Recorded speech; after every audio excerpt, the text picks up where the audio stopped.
Did you just say that your dog pisses on a lot of girls? It does, yeah. It's funny. My sister's friends. It's really funny. Oh, Jesus Yeah, Christ. it's funny. And we always break their balls. They're like, well, you know what? Now now you're his. Well, that's what it is. Is he neutered? No, he's little. No, we're thinking about like breeding. Okay, so that's what we were going to do with Kenji. I've said this a bunch of times. That's what we were going to do with Kenji. But Oh, you did say that. with the seizures and everything like that, you just can't. You don't want to breed that into the line because then No, you don't.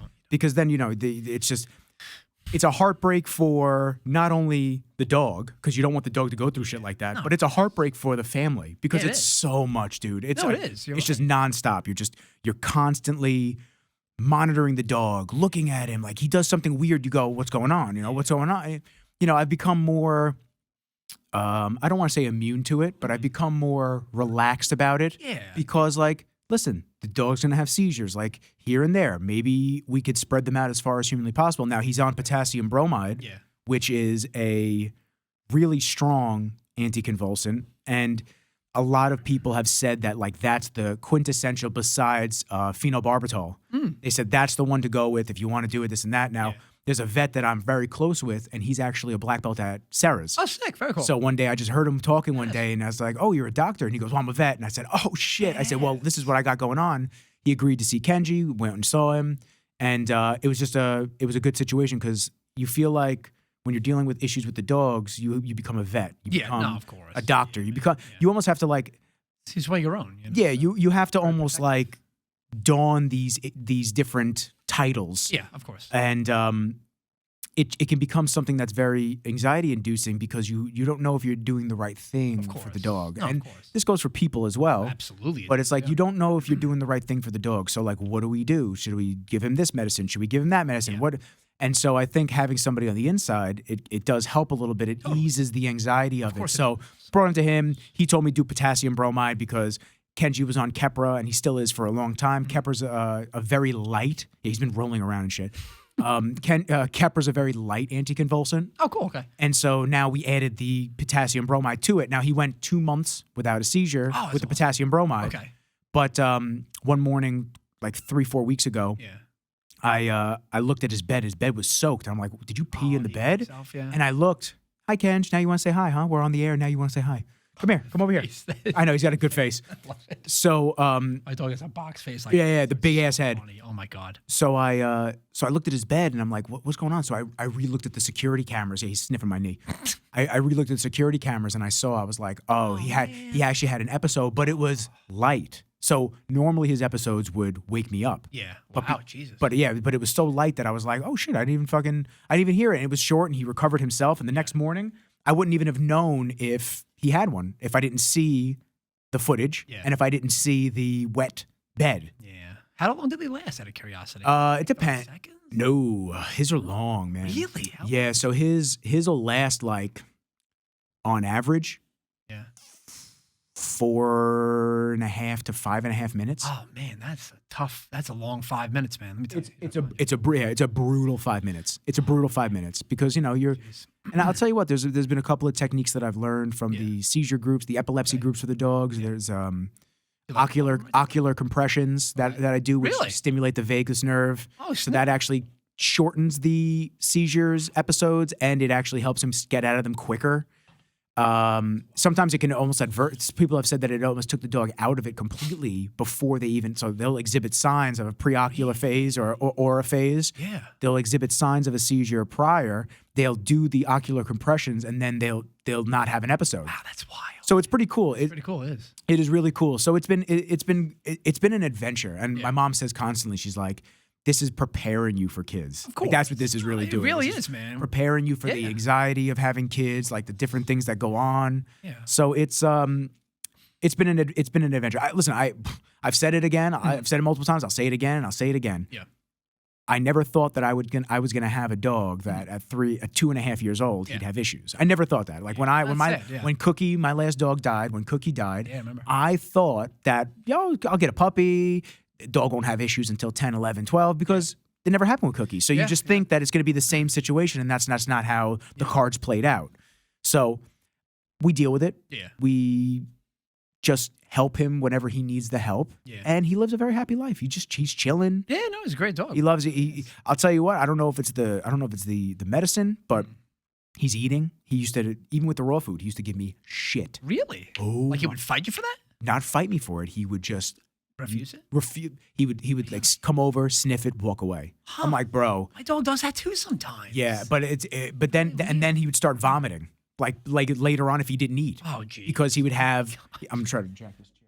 No, it's okay. Because he would have. I feel like I'm fucking mad short. Wild, man. So my long story short, my mom actually stole this chair from her office. Nice. Hey, it'd be like that sometimes. Spending mad money on the office rent.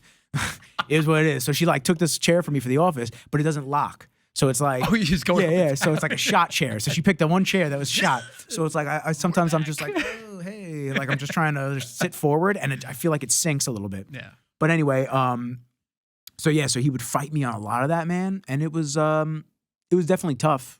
But now I put everything in front of him, and he's Good. I don't know if it's the age. I don't know if something just flipped in his brain where he was like, all right, Just taught it. it's time to munch now. Like it's good. Could be. I give him butter. I give him whole grass-fed butter. Kerrygold.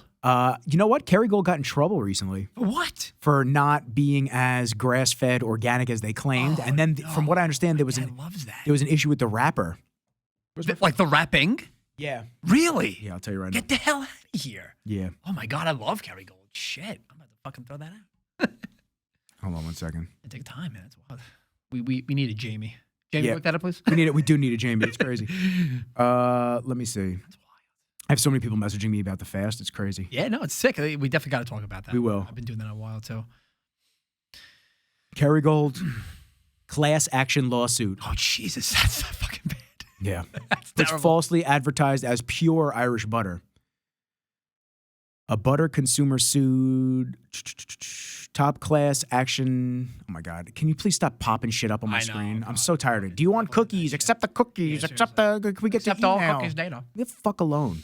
Top class actions website and social media posts use affiliate links if you make a purchase. Oh, dude. I'm trying to get to the fucking article. I'm not trying to read your ad.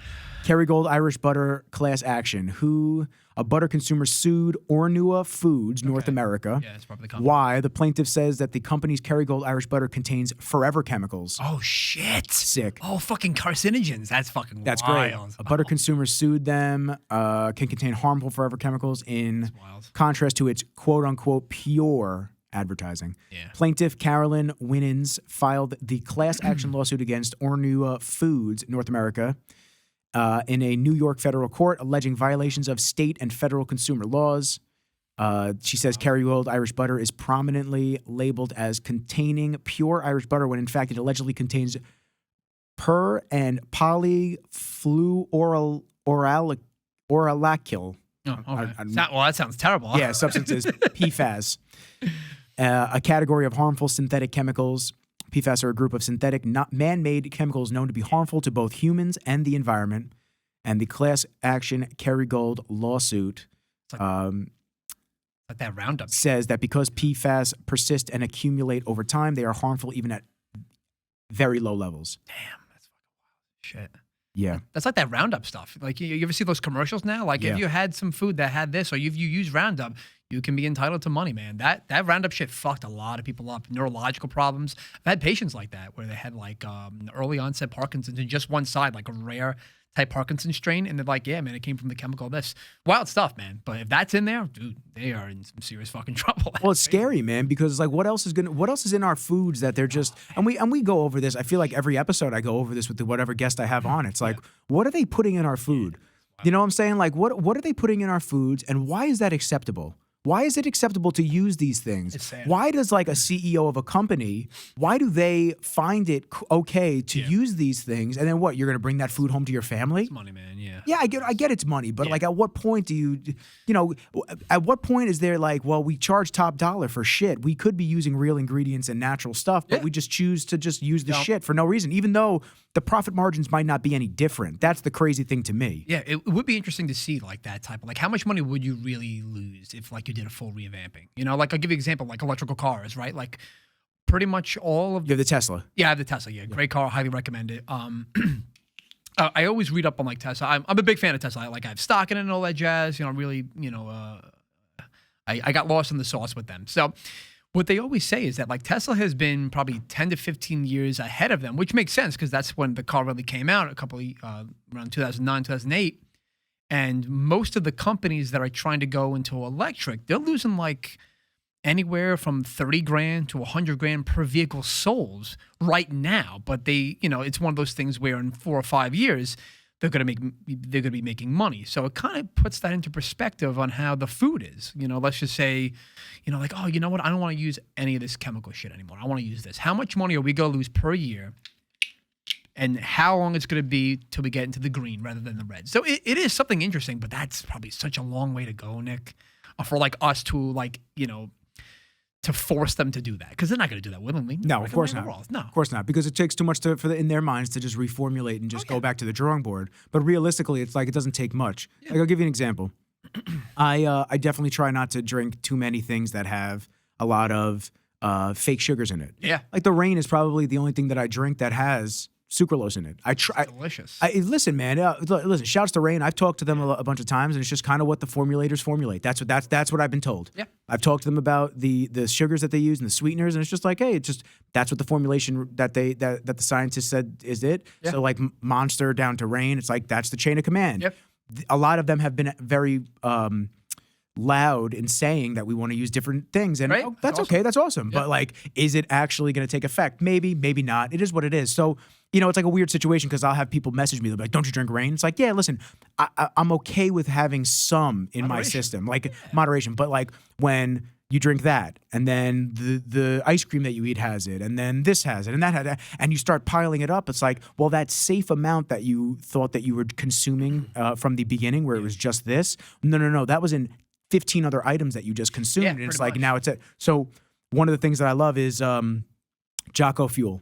Jocko's delicious. Yeah. Jocko Fuel is great really because the protein powder. Yeah. Because he uses monk fruit. Now, is it a little bit bitter? Yeah, it's a little bitter. It's a different taste, man. But guess what, man? Like he's using monk fruit. It's like one less thing that I can cut out from like having. Pretty much, yeah. And I think that it's just I've had like the epiphany of all epiphanies the last 2 years. It's been like a very interesting shift in things. Mm-hmm. It's been an interesting shift away from just complete bodybuilding. It's been an interesting shift away from like the foods and the things that I'm consuming, the reading the labels. I always read labels, but I wasn't ever this intense about things. Yeah, no. It's one of those things where you can't really just jump straight into be like, looking at the labels of everything. You slowly transition into it like you did with 2 years. And I totally agree with you. I went from, buying like basic meats and stuff like that. So now I'm like, you know what? I'm going to go order from this farm. I'll give a perfect example. Well, that's right. You were hitting me up about getting the half cow, we should right? do that. Yeah, I've been doing it already. It's a lot of fun. So it really is great. A lot of fun. It's great, dude. It's so much fun. My mom's reaction when she gets just a big old box of meats at the front door, and they're like, sign for this, please. And my mom's like, what the fuck? You send it home? You send it to your mom's house? Yeah, of course. I send it to my house. I send everything to my mom's house too. Oh, of course. Yeah. They have a like the Rain deliveries go there, so there's like 500 cases go to her house. She's like, what the fuck is this? I go, yeah, don't worry about it. Yeah, they have. And then I'll come back and I'll be like, you don't care. And then I look and there's like cans missing, and I go, yeah, you really don't care. Yeah, Bobby. Drinking my fucking Rains. They have my mom and dad. They have like like an ice cream freezer, cool. Like one of those things like that. Yeah. So we just like stuff it with meats. But that's one big thing that I've been doing lately. You buy half a cow, an eighth of a cow. You get all these good products, all types of cuts, and you know where it's coming from. It's grass fed. It's organic. And like you said, it's one of those things where if we can take just one small piece a day of shit out of our body, it benefits long term, man. It really does. It's wild. Yeah, using the Celtics, so using Celtic salt. I've been using a lot of Celtic salt and the element. And listen, I know that there's a better alternatives or options to hydrate and do everything, because the element packs, everyone goes, oh, well, they're expensive, but they taste good, and it's like whatever. But it's 1,000 milligrams of sodium. It's got magnesium in it. It's got potassium. So it's like, okay, cool. It's just easy. And the people go, oh, well, you're paying X amount for this stick when it's really just $1 of raw material. It's like, okay, I get it. But at the same time, I also don't want to feel like making this shit. So it's like, I'll pay them to make it. I'll have the convenience of the packs, and I'll just go. But the elements are good. The element is good. I use trace mineral drops. Oh, yes. Because I didn't realize that, for a long time, I didn't realize that if you are filtering your water, that you need to remineralize it. Yeah, isn't that wild? It Years. takes all the good and bad stuff out. Crazy. Years I didn't realize that. So it's like I started with trace mineral drops, then I did element, then with the fasting, the element helped because it gave me some type of taste Nutrition, to it. yeah. There's a lot of people that say it takes you out of the fast, but That's bullshit. yeah, they're like, well, the flavored ones take you out of the fast because there's 5 calories in it. I'm just like, yeah, maybe, but It's not a fucking cheeseburger. yeah, probably not. I'll, if that's considered a dirty fast, I'll dirty fast all day. It's cool. And I think that I've been more open to seeing different types of dieting, training styles. That's how I got into the jiu-jitsu. Right. I've always wanted to do jiu-jitsu. So it's like, Really? Yeah. yeah, I've always wanted to do jiu-jitsu. And I think that I saw all these different training styles. I saw that I was moving away from the bodybuilding, not only shooting content-wise, Yeah. No, you but just working out. Like I haven't been to Bev's.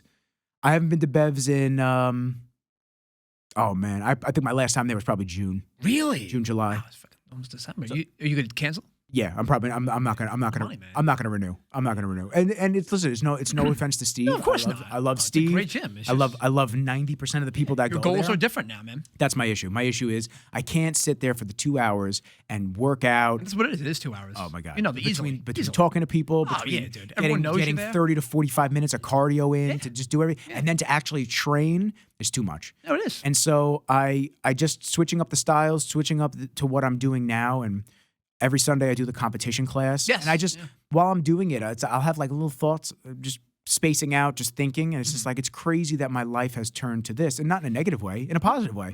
It's crazy. I would never assume that 10 a.m. on a Sunday, Yeah, right. I'd be at Matt Serra's jiu-jitsu gym going against fucking savages. Get an ass kicking. Savages, Ass kicking, yeah. bad dudes, man, that go to the class because those are dudes that want to compete in ADCC, IBJJF, like all these federations that are really big deals when you start to climb the ranks. So Yeah, it's like all these guys just want to get to the trials, and then from the trials they want to get up and start.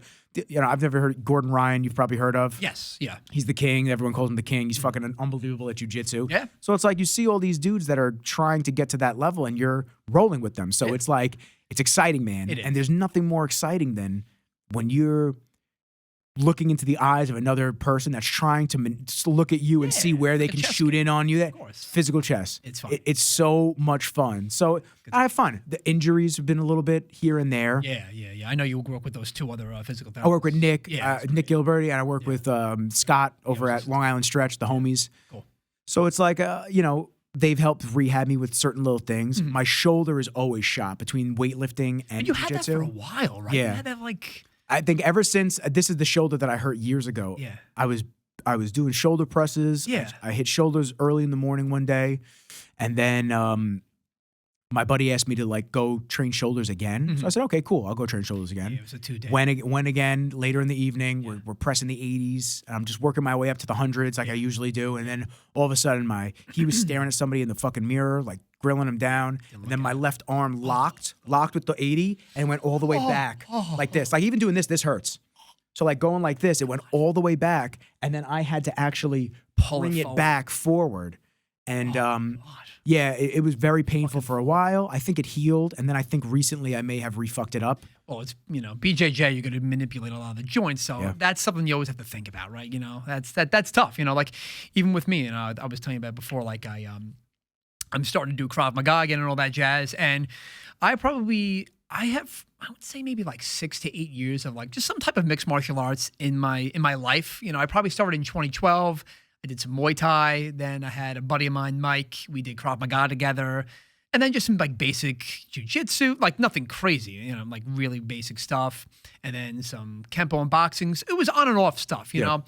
So I would always remember, like, walking with a limp. Like, I kicked somebody's elbow or something like that. I'm like, well, that really fucking hurt. So That's now me today. Yeah, exactly. I got kneed in my quad. Yeah. And now I have like a little bone bruise. Yeah. I think. I was at the man. grocery store before this, and I was like, I was limping around. I'm like, Dude, it Jesus hurts. Christ, I didn't fucking do anything. Yeah, man, like broken toes, forget this and that, and I've been getting back into it now, and you feel all those old injuries coming back. You're like, man, this is, we're getting back into I never got this fixed. I never actually got it fixed.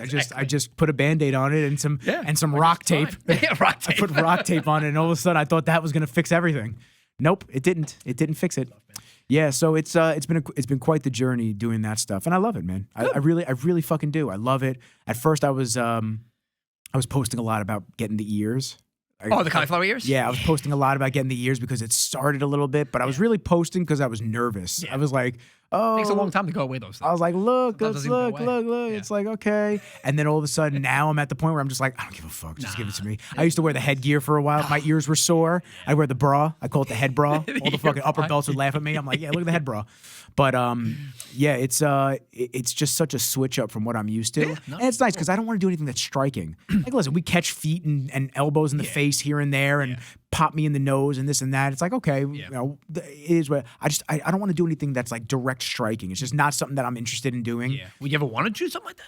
Nah, not really. Really? I mean, nah. I did some boxing with Jamal. Okay. Oh yeah. So we've done a bunch of lessons together and stuff like that. So I think that's the most that I would like to get into this striking sense of martial arts and fighting. But there's just something about the jiu-jitsu and there's something about the grappling. I never wrestled, anything like that. Everybody thinks I wrestled. Every person that I go, they're like, wrestling. They're like, I'm like, no. They're like, oh, dude, you move pretty good. I go, okay. And I never want to, when I say things like that, I never want to come off like I'm boisterous and bragging and this and that. It's like, oh, it's a, no, I know, I'm saying, but there's a lot of dudes that would just be giving themselves pats on the back. And it's like, I have so much to learn. It's unbelievable. Like just when you think you know something. I mean, I was wrestling the dude old school today, and we're doing a couple matches back and forth. And you know, mid-match when he starts going like, "Yo, dude, the pressure is you're giving some serious pressure. Like you're doing great." I was like, "Oh shit, I feel good right now." Nice. But then I still do the rookie shit because I'm a white belt. So I still do rookie shit. So I overextended my neck a little bit and I overextended over him. Yeah. And he got me in like an over the top guillotine. Okay. And then he just flipped me. Yeah, it's over. And he flipped me on my whole. I went whoop, and I went to the other side, and he just caught me right in the choke, and that was it. I went, okay, old school, my bad, bro. Yeah. Isn't it wild on how manipulating the head just controls the body? Yeah, it really is crazy, and that's like a lot of physical therapy techniques as well. Like when neurological patients, if we want them to kind of do something in a situation where their nervous system isn't allowing them, they have core instincts, right? If I like move your head this way, you're going to follow that way. You're not going to just and stop. And my head's going to keep going. That's not how it is. Those are very, very core foundational reflexes that we have. So that's what BJJ comes with, which is really exciting to hear that. Yeah, so that's cool. I do a lot of collar ties. So I do a lot of behind the head, controlling it. But then I do that now because there's a lot of guys for a long time that were doing it to me. Mm-hmm. So like as I was getting... So you learned, I learned. I was like, okay, so control the neck, break their posture down, stuff like that, grab the outside tricep, throw them down, and then you could shoot in, stuff like that. So, I do all that, but my neck gets trashed. Yeah, as that guy said, man, neck is pretty much like the number one injury for a type of mixed martial arts. Yeah. It's really rare that not really rare, but I would say the majority is from the neck. Whether you're getting hit, you're getting manipulated, it is what it is, so I get you on that. But yeah, man, that's really cool. But I think you would like striking. I think you'd love Krav Maga, man. Probably. I'll come. When do you go? I go on Sundays and Tuesdays. Sundays, it's on a little bit later on, like 4 to 5. And then Tuesdays are like 8:30, 9:30. You going today? No, I'm not going today. Oh, okay. Yeah, hanging out, yeah. I was going to say with that. But the cool thing about Krav Maga, I think when you like it is, it's not like, I guess I want to try and say is it's not foundational work. And what I mean by that is it's not a dirty way of fighting, but it's raw. Right, it's bread and butter. The Israeli soldiers use it, and the great thing about it is that you can start really anywhere. If you want to work your way up with levels, of course you have to start at level 1, right? But with those things like that, it's really like street fighting. And what I mean by that is like, let's say you're out with somebody, and they come at you with, God forbid, a gun or a knife or a bat. That's where it comes into play the best. It's not like, I'm going to throw a 1-2. It's more of like, all right, this guy's coming at me with some type of blunt object. How do I get it out of him? And then like fuck them up at the same time. So that's why I think it's really, it's good foundational work. I really like it like that. So I think you would like it, Yeah. But again, you're really hitting somebody. So it is, yeah. I'm interested. I think I've transitioned mentally into a lot of self-defense stuff because as I'm getting older, I think it's really good to have a lot of knowledge about awareness and whatnot. Like, listen, man. He's fucking scratching. Scratching for like 10 minutes. Oh my God, I gotta. And it's his allergies. It's not even that he's dirty. I feel bad. I know. Kenj, you all right? it's interesting because I carry pepper spray. Good. I have Kenji. So it's like these things. I apply for my pistol permit. Cool. It's like all these different things. It's like I want to be proficient with everything. Yeah. It's like I want to just. I'm not out here looking for trouble. I've went 32. No, you shouldn't be looking for I've went 32 years. Are you gonna be nice to him now? I've went 32 years of my life.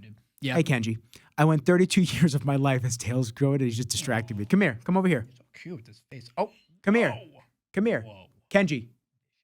I love it. I've went 32 years of my life just not having any problems, and I don't intend to start them anytime soon. I want to always be in the know and situationally aware and be able to, God forbid something happens, I have the means and the tools to handle myself and handle.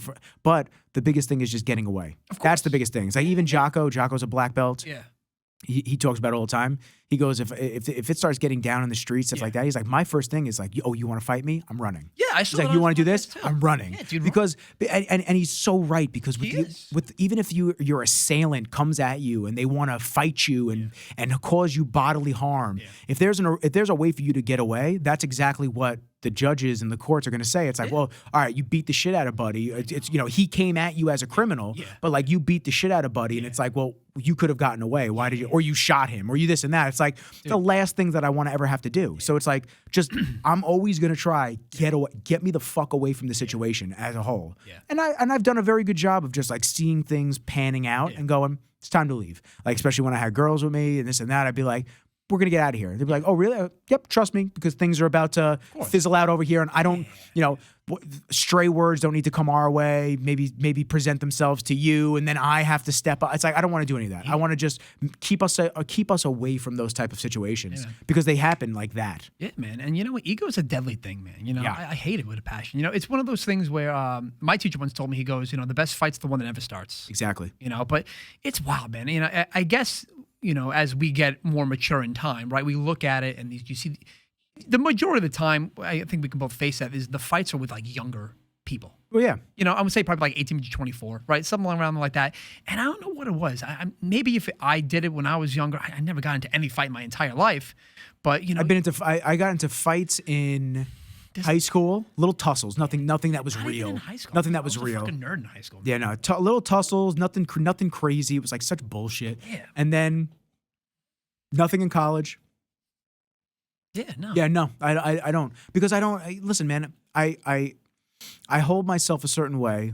Of course. I make sure that I look like I'm not to be fucked with at all times. Yeah, I love the intimidation factor. Yeah, I just look like I'm not to be fucked with. Yeah. But there's also like I'll look people dead in the eye and I'll just like acknowledge them on the street. So there was a kid recently in town. See, I don't even do that, man. I'll be honest with you, man. Like you see these videos where like people look, you see like stupid fights where like someone looked at somebody the wrong way and like that was the fucking problem. When I look at people, I go, "What's going on, man?" Like that's it. I go, "What's going on?" Like just a friendly hello. That's all it is. Yeah. Friendly hello. There's not. We're not enemies. There's nothing here. But like I also want people to know, like I recognize. I see you. I'm looking at you. Yeah, I see you. Like, I know where you are. Yeah. You're not somebody that I'm not recognizing. I see you. So just. Let's if we're not going to talk nice to each other, just keep walking because unfortunately, there's people that go out looking to start problems. There was a kid recently in Huntington Village. We're walking down the street, Kenji and I. It's happened to you? Yeah. Oh shit. I'm maybe like, I don't know, I'm maybe like 40 feet ahead of him. Okay. And Kenji and I are walking. Kenji's sniffing the tree, this and that. Yeah. And the kid is going behind us. He's walking towards us, towards the street, and he's just going, "Hey." Like that. Okay. Hey, don't walk away from me. What? Don't you walk away from me. No, really? I swear. And I'm just like, I keep turning around looking because he's not screaming. Yeah. He's just like very, very talking level. So I'm like, so I keep looking, and there's really no one else around us. Yeah. So I'm looking back, and I just go, whatever. So I keep walking with Kenji. Hey, right when I turn around. Yeah. Hey, don't you walk away from me. Don't you walk away from me. So I turn around. He gets close to us. I look at him, and he's like staring at me like an asshole, like really just like. Was he like a little kooky maybe or something like that? You think? No. He's being a dick. He's trying to incite problems. Nobody that. So I'm looking at him, and I literally go like this. I go, "You talking to me?" Yeah. Like that, like very just. Are you fucking talking to me? I just went. No, yeah. I went, "Are you talking to me?" And he goes, No, my friend over there. The fuck? Right in my face. He went, the fuck? Oh, dude. And then he walks past me and he goes, yo, you got motherfuckers thinking I'm talking to them. Like now he's yelling at his friend. I go, you weren't doing that. His friend is across the street. You're not reaching him. You're not I go, bro. I'm like, whatever. I didn't even say anything back to him. I just looked at him. I watched him as he walked away, watched his hands, and I just, whatever, bro. Like, you just want to be an asshole on the street, just try to cause random issues with people. Don't worry about it, dude. Like, it's big dude, big man. It's cool, bro. You're cool. Okay. Yeah, people are weird these days, man. But that's why I mind my business. I mind my business for the most part, and you know that's one of the things with Kenji with the barking. I try to stop him, because he draws a lot of attention. Of course he does. I know he has a big bark too. A big bark. So like super bark. early or super late at night. Yeah. So like what was it? Thanksgiving Day. After Thanksgiving Eve, because it's a fucking shithole asylum up here. Dude. Oh yeah, that's a good point. Yeah, I'm in Rockville Center. It was a shit show by Dirty Taco and stuff like that. Oh my god. So and I live kids too. You know. Oh my god, I live right in the epicenter of it all. So it's like. So I woke up at 4:30 in the morning because they had the gym at 6 a.m. Nice. So I wake up 4:30. I go start walking Kenji, and there were some people that were acting very strange across the street. Just weird. You could tell they're so fucked up. Yeah, they're just acting weird. Yeah, overnighters. He's howling at them, barking.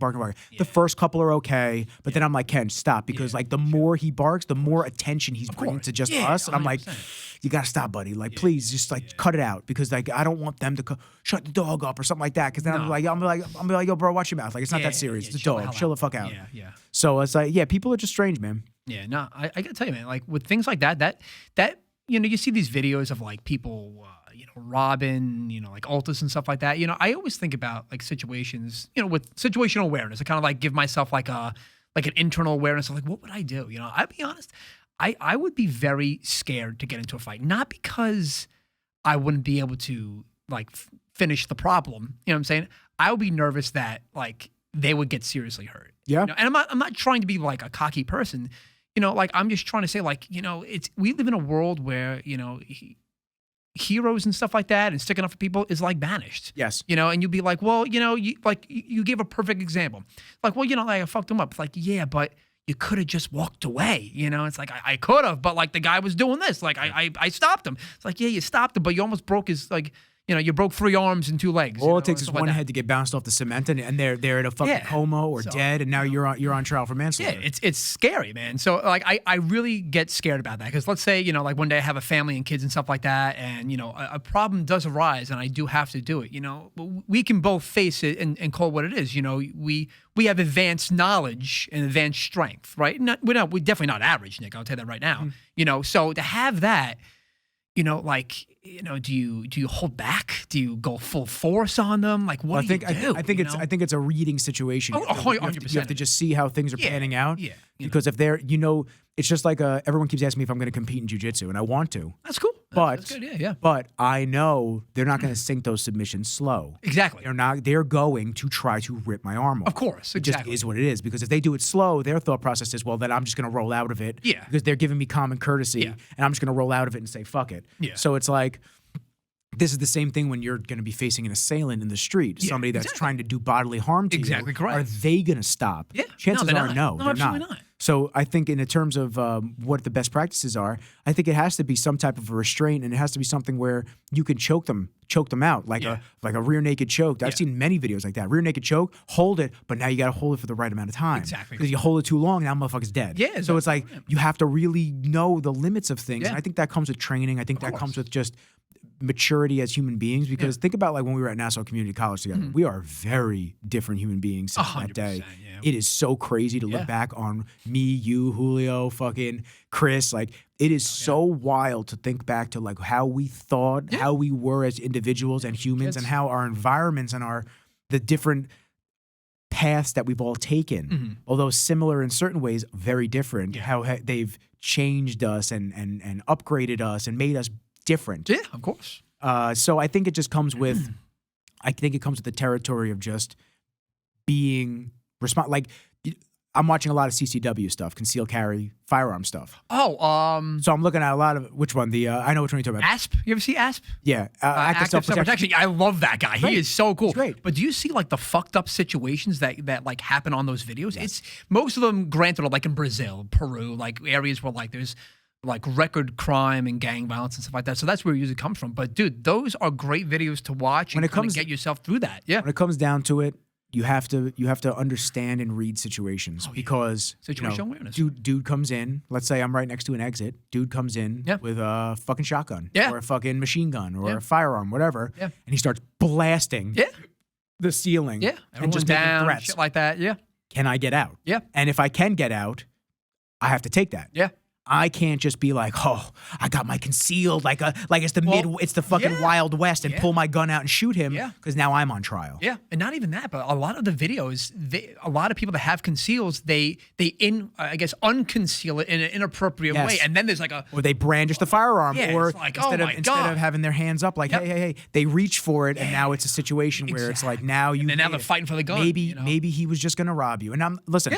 I think it's fucked up. I think that if you have, the means to stop civilians from being able to protect themselves, it becomes a very tough situation. 100%. I understand the laws though, and I'll always follow them. I'm not going to be somebody that goes against them. That's why I'm doing all the paperwork and I'm doing everything the right way. Everything correctly. I'm making sure that I take the proper channels because I don't want to do it the wrong way. Of course. And guess what? If a proper doesn't allow me to have it on me, I'm not going to have it on me. Like it just is what it is. Yeah. It's a tough pill to swallow because in other dude, states over, 2 states over, you can do whatever the fuck you want. Like, you know what I'm saying? Like it gets kind of crazy in that scenario, but you have to understand, and there's a lot of people that'll bitch and complain about it and this and that, but like this is the area that you choose to live in. Yeah, so if you don't want to do that, you can move. Yeah. At any point. And that goes for me too. Like you can move at any point. Yeah. I can move to Florida tomorrow and I don't have to have any paperwork. I can just go get a handgun and call it a day. Yeah. I actually want to do like tournament shooting. I want to do like the actual You should do it. Pistol tournaments and stuff like that. I think it's fucking sick. It's a good time. Yeah. When I was in high school, we would have I was one of the rare schools. I went to Limerick that we had a rifle club. But it wasn't like a 22 rifle. It was like a pellet gun type rifle type thing. It was really cool. Yeah, I joined it. It was a lot of fun. I was really good at it. Then one day, you go to Calverton. Love Calverton. Calverton's cool. Great gun range over there. Outdoor gun range, which is nice. Nothing against the Garden City one, but it's indoors. You breathe in that shit. It's loud. It's very loud. That echoes. That's a thunderclap, man. So you go over there, you join a couple of rifle clubs, you get better at it and stuff like that too. So I would definitely do that, man. But to go back to the Krav Maga, I think you should do that. I think that's your last piece because you have your weapon that's coming in soon, hopefully. You have your Brazilian Jiu-Jitsu, and then Krav Maga is weapon defense, man. I'm telling you, you just get a little taste of that, you'll be fine. Yeah, I'm down. I don't know. It's like the time. No, like how much? Because like I go to the HIIT class in the morning, and then I do jiu-jitsu either midday or in the evening. Yeah, it's like in between there, I got to take care of the dog and fucking make money. Actually make money. Actually be able to make money and do things. So it's just it becomes a constraint of like it's another subscription, another monthly fee that you gotta just try to like dawn on yourself, and then you're spending the money on it. You go, oh fuck, like I gotta use it. I gotta get it going. Yeah, that's pretty cool, man. Yeah. Awesome. Yeah. And how's life been with you, bro? Everything's going well, man. Yeah, I took around the 2 physical therapists that you had on here. I kind of can relate to them, because you maybe for the last couple of years you kind of get caught in that corporate wheel and stuff like that. Now, I'm just kind of trying to get my own cash practice together and stuff like that. Not even really a cash practice. I don't want any type of storefront. I want to do like house calls and stuff like that. So I've been kind of getting that together, still in the corporate world, trying to get out of that as soon as I can. But other than that, I've been doing a lot of certifications. Maybe you can relate to this.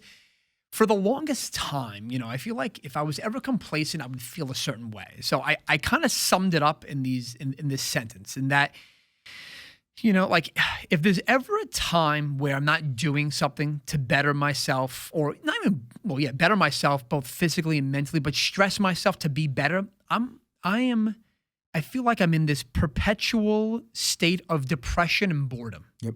Like that's really the best way I can say it. Like I'll give you a perfect example. When I was on the first podcast many, many moons ago, I told you I was getting my orthopedic specialization.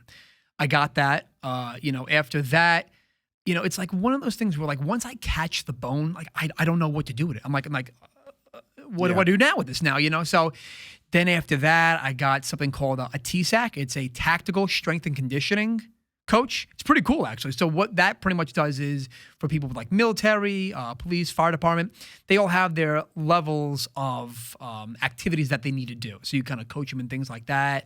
Then after that, I got my vertigo specialization. Then after that, I got my... Which is really cool because I remember I don't know if you You remember. had bad I had vertigo. Yeah, what's going on with that, by the way? No, be good. Good, fan. Ironically, that was one of the things I was worried about with jiu-jitsu was the rolling around. Yes, And good the point equilibrium and stuff like that. So years ago, I was going to do jiu-jitsu, and I just got nervous. I was like, Yeah, you had bad symptoms, man. yeah, I had bad symptoms. So it was crazy to me that I would I had my episodes and this and that, and then I did a one jiu-jitsu lesson with my buddy. He's a black belt. He brought me down to Soka down in what the fuck are they? Wanta? Okay. Wanta area. So it's like I went down there and I rolled, and as we're rolling, I'm just like, oh, these are like, you get dizzy. I'm like, so this, you almost feel like you're having a vertigo episode. So I almost freaked myself out. So it's the mind, you know? Of course. You know, nothing was wrong, but you just think you're like, oh, well, this is what I felt like when I had vertigo. But it's like, bro, you're just dizzy. Just chill out. It's okay. You're gonna be okay. Of course, yeah. Even when we do the front rolls in class. Yeah. We do front rolls, back rolls before to warm up. Yeah. Every time I do the front and the back rolls, you get a little dizzy, and I just go. Get a little hiccup. So I think it actually helped me get over the fear of having vertigo. So kind of like desensitize yourself or something like that. Yeah, that's pretty cool. Yeah, trial by fire. So it's kind of crazy. There's a guy that recently had it, and they had to do the treatments to rebalance the crystals in the ear and everything like that. Yes, they call that canalith repositioning maneuver, because you have like these canals. I guess the way to say it in the medical is canalith.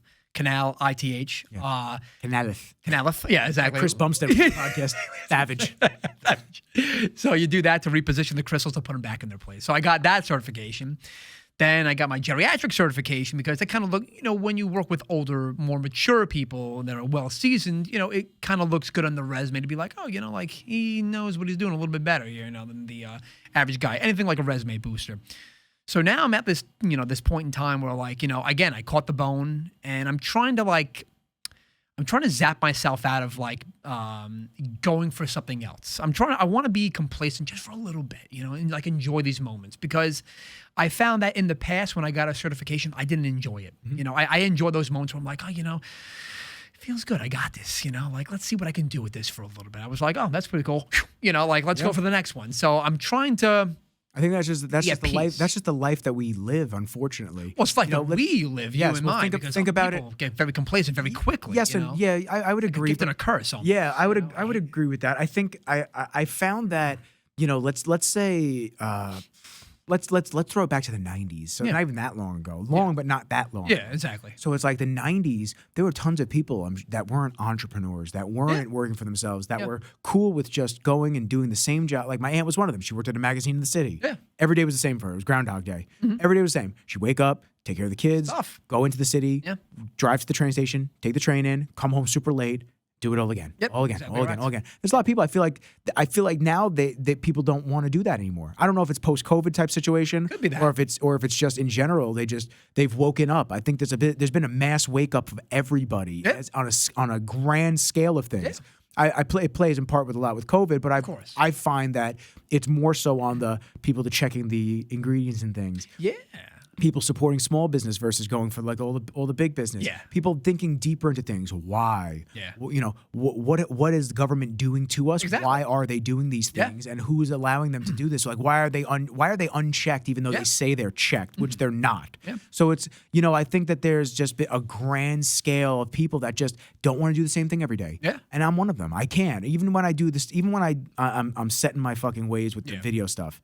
If I have to come in every single day, sit at the computer, edit videos, this and that, and I don't have any shoots lined up, it becomes monotonous. Of course. It's like, if I don't shoot for a week or two because I'm backlogged on edits and I'm just sitting there editing, and even if I'm just getting my training in the morning and I'm going jiu-jitsu at night or whatever, and it starts to feel, Kenji needs his medicine 8 a.m., 8 p.m. It's like, okay, we walk him right after, then we feed him, then we go to the office, then we do this, then we go and walk him again.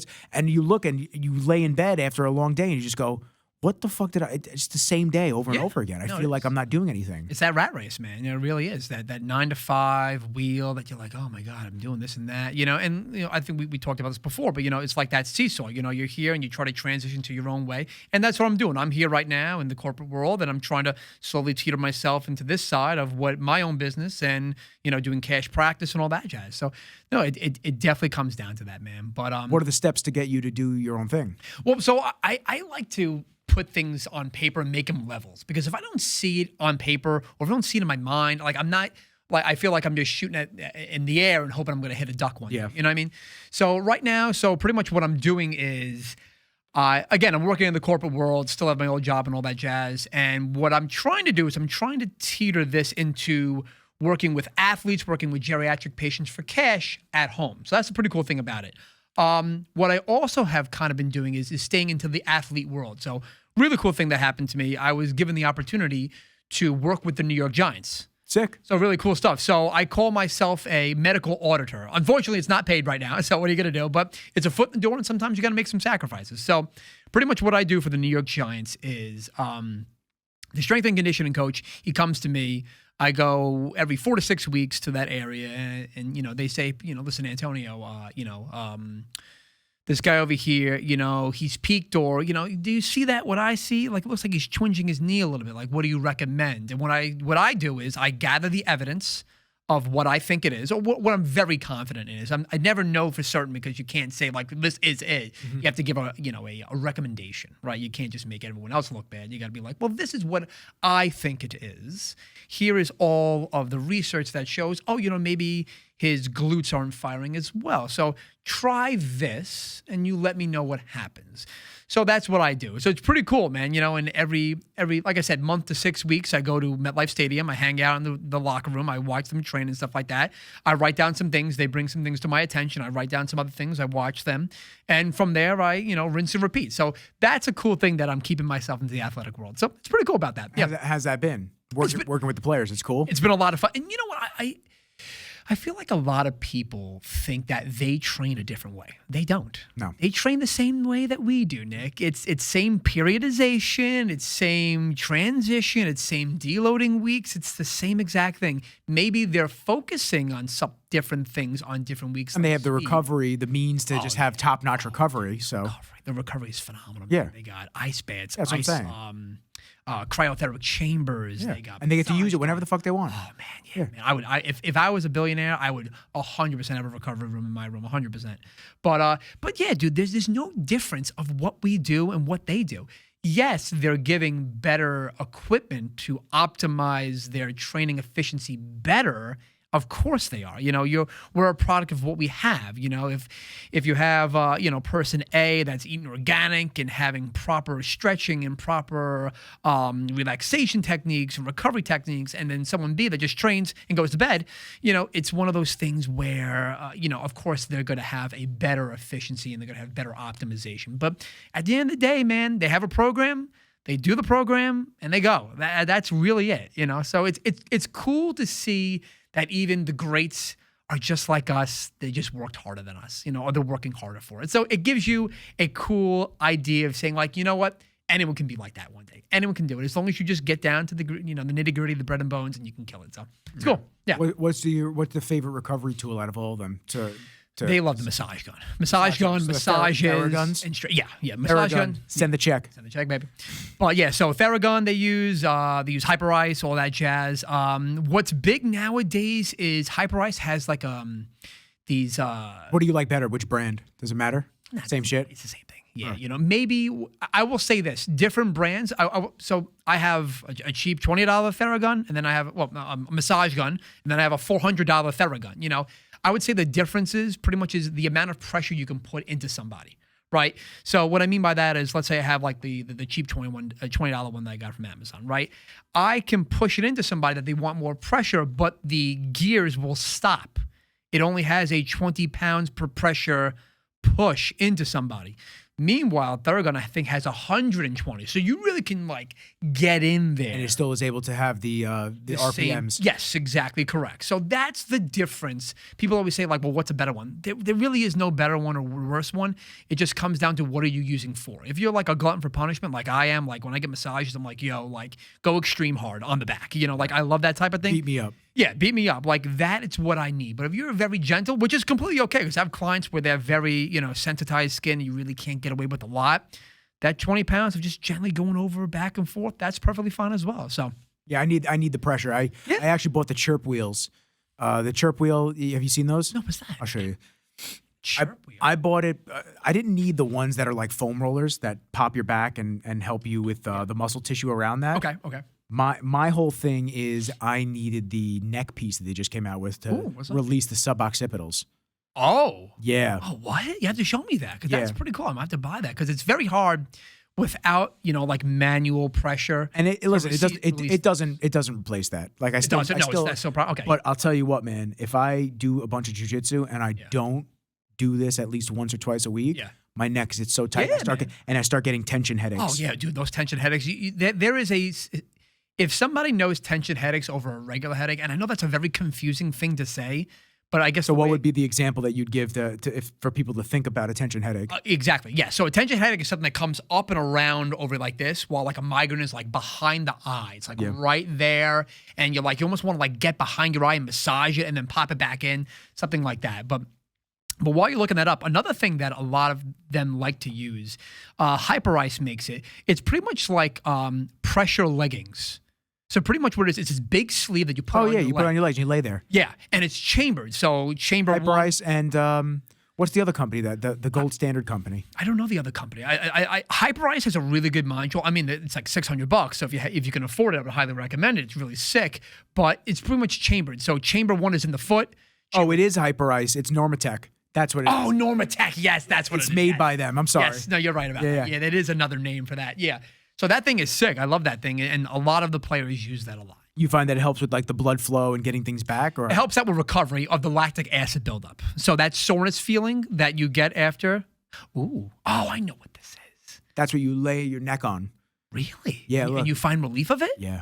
Huh. It's got little nodules on it. It's got a couple of different shaped ones. There's like two nubs, and then there's two longer diagonal, like it's kind of like angled out inwards. And when you just lay on it like this, I lay on it and I just push my head back and forth. Really? I find that if I just lay on it, it's like okay, but like if I really dig it into my neck, like I'll dig it in and I'll move it around and I'll use the different ones. Huh. I get relief, man. I feel good. I'll have to check that out. Yeah, the other ones though, I don't love. Like I spent $100 and something on the other ones, and they're like, they promised that I'd have some crazy back cracks and this and that. Yeah, nothing. Yeah, it's funny, like nothing. With like technology coming out and this and that. I went to a like a combined sections meeting for physical therapy the other day, and there was like a debate. It was like, do we think that technology is going to replace us? What's going to happen in the future? And at the end of the day, nah, man. These things are fantastic, but like you said, getting in there, having somebody to just like find that good spot and just work it back and forth. That's the same thing with AI and video editors. Yeah, and creators. It's like, that's the big debate. Is like, are we going to get replaced? It's like, dude, you still got to go out. You still got to shoot. You still have to have the creative eye. It's like AI's okay. Maybe it'll replace a lot of jobs, but those are the jobs you didn't want anyway. Exactly. The jobs that where people have no soul in it and they don't want that personal touch. It's cool, bro. Like, go ahead, use the computer system and have a generic piece of content get pumped out left and right, whatever. All you motherfuckers keep hiring the same lookalike videographers. Exactly. Everything looks the same. It is. It's wild, man. It became, like it's the same thing, like copycat. Yeah. I don't know if I just wrote it down because I didn't know if we were going to be able to touch it right now. So so I love that thing, the little chirp wheel neck. Yeah. Speaking of recovery tools, have you seen the ad on Instagram yet for the bed of nails? Yes, I have seen the bed of nails. Yeah, that's like what? So just pumping out anything now. Yeah. So the theory behind that is there is some type of soundness to it. It actually comes from acupuncture. So here it is. Yeah, let me see what it is. Let me see. The bed of nails recovery. Yeah, it's like plastic nails, right? Yeah. Oh, it's on QVC too. That's awesome. God, yeah. No, I'm looking for the one that the dude was talking about. Yeah. It was a very specific name that had me laughing. Yeah, my like Shati mat or something like that. Something like that. Yeah. So while you're looking it up, so I'll tell you what pretty much like how that comes down to, and actually where it works. Shakti mat. Yeah. Shakti mat. Yeah. Shakti mat. Send the check. So there is actually some very mild evidence on that. So where I would recommend that is this. So the theory behind this is that we live in a very, if you have a stressful life or something like that, our central nervous system, you do. I have a stressful life. Who doesn't, right? Especially even in New York. I have a stressful life. I'm smiling and looking at the camera. I have a stressful life. So, our central nervous system gets heightened, and that causes problems and stuff like that. So it's really a central nervous system desensitization. Okay. So what happens when I get used to the bed of nails? Exactly correct. So I got to buy the next bed of nails? You got to get the razor sharp nails now.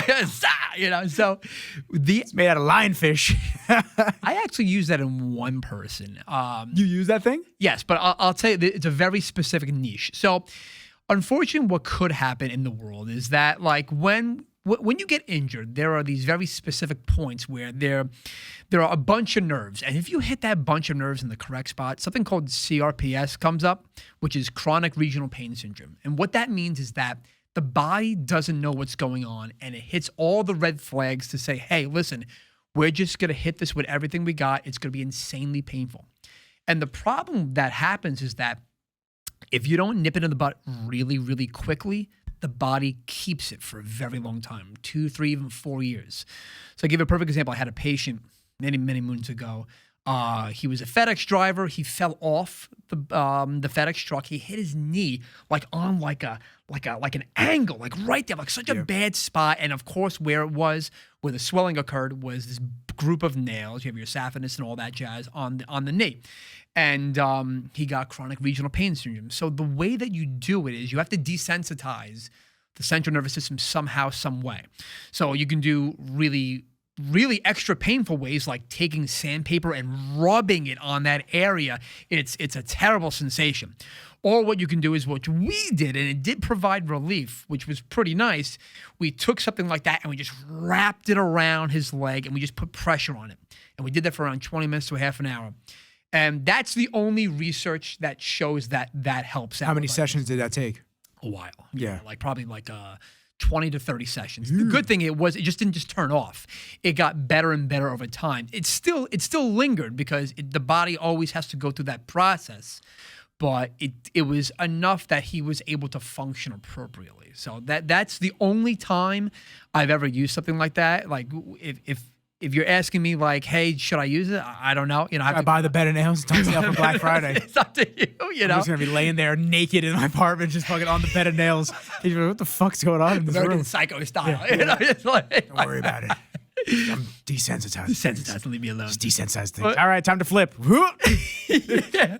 But if you ever want to try something like that, go for it. It's not going to cause anything crazy or anything like that. But yeah, that's the only time I had experience with that, which was a very unicorn-like neurological patient, which was very challenging. So fortunately, it worked out for him. So the bumps and bruises with jiu-jitsu, I find to get different weird sensations and issues. And 100%. This and that. Like I keep feeling my left knee on the inside. I keep feeling like not pain, but tight because I've been locked on that a couple of times. Yeah, of course. And the other thing that I have is I got taken down probably about a month ago. It's finally better, but it's still tight here and there. Yeah. I got kid couldn't get me down. I kept stuffing his arm every time he tried it. Like we both had collar ties on each other over the top. Okay. I was holding with my right. He was holding with his left. Yeah.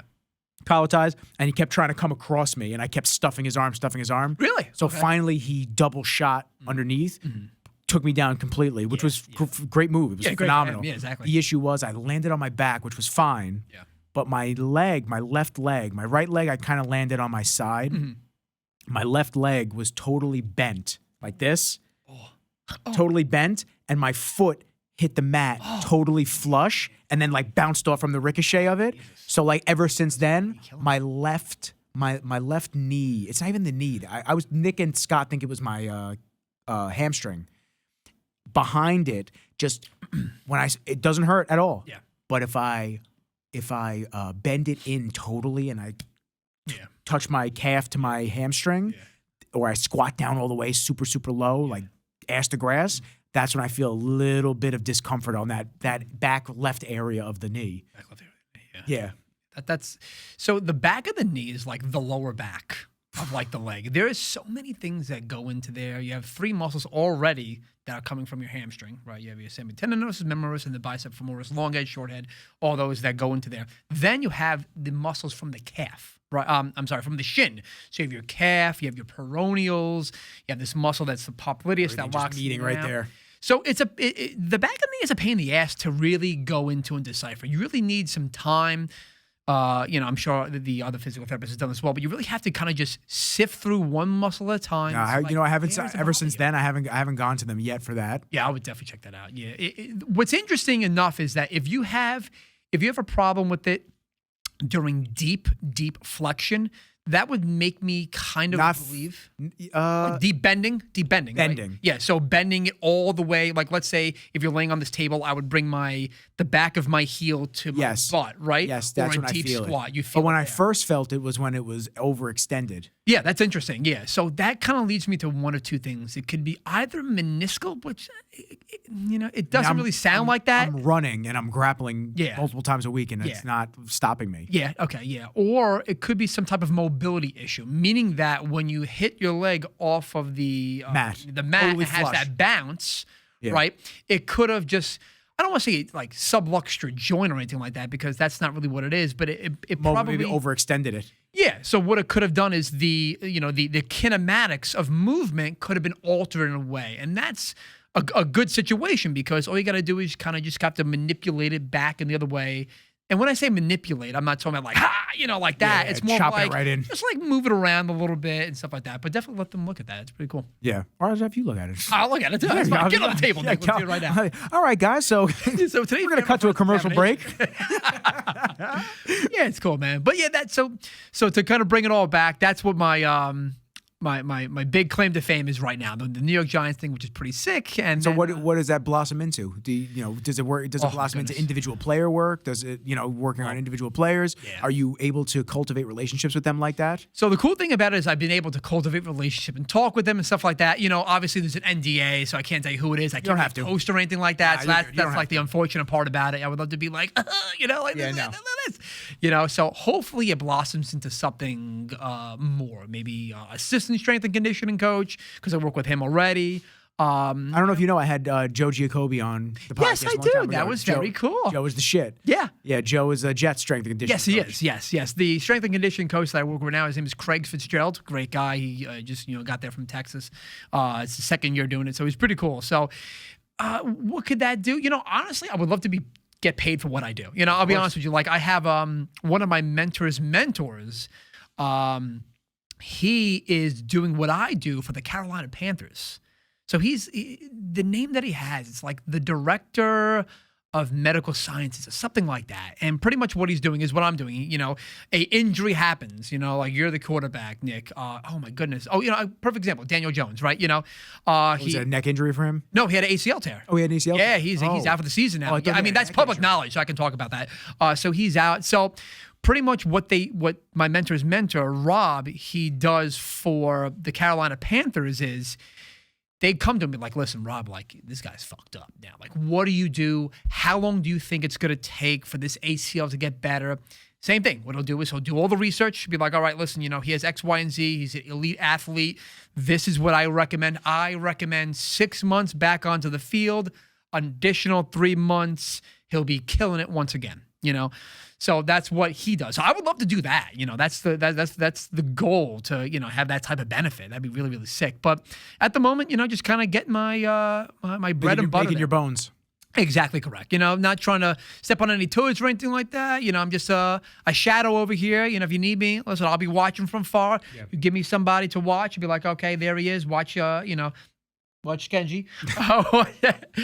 See, like, how does he do a pivot, or when he shoots up, like, what do you think? And I'll be like, hey, listen, this is what I think. This is what the research shows. Here's a packet. Boom. Let me know what you need. If opportunities arise for you to do something. Oh, I would love that, man. Yeah. That's probably be down the line, because You're young, dude. Yeah, exactly correct. You got plenty of so time. I'm excited about that. But that's the issue. We think that we need to have that shit and get it going right now. It's like, Yeah, man. You know what? Social media makes us look like that. Yeah. It's like if you're not a millionaire right now, you're not doing it right. It's like, Yeah. dude, like, what So does that mean?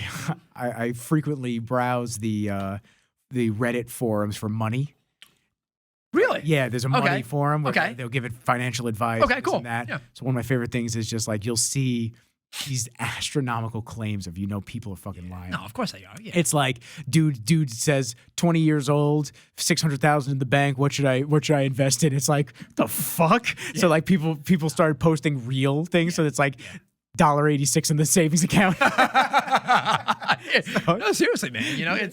It's true though. I would not trust anyone behind the keyboard. I really would. Yeah. Maybe 10% of the people would be like, if you show me something that's cool, I'll definitely check it out. Kenji, come here. Smelling the Snickers. Come here, man. Go over here. Come over here. Leave him alone. His fucking tail goes. Come here. I know, right? He's so adorable. Come over here. Come here, fathead.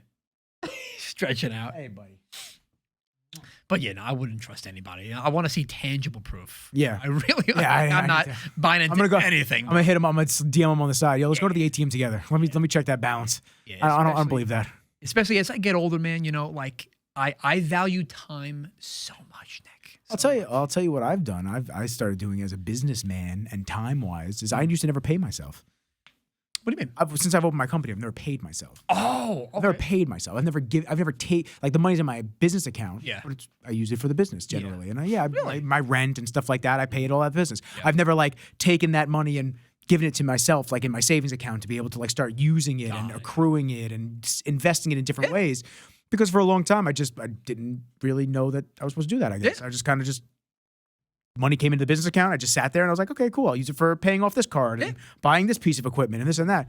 So it's like now, since July, I started paying myself, and I'm like, every job that comes in, Even the benefits. Yeah. every job that comes in, 20%, 20%, Good. 20%. Yes. Do you do the 50, 30, 20 rule? Nope. But I just,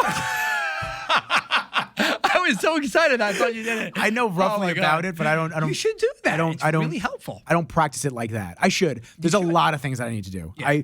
You said the seesaw method. It's like I prioritized my health so much the last 8 months.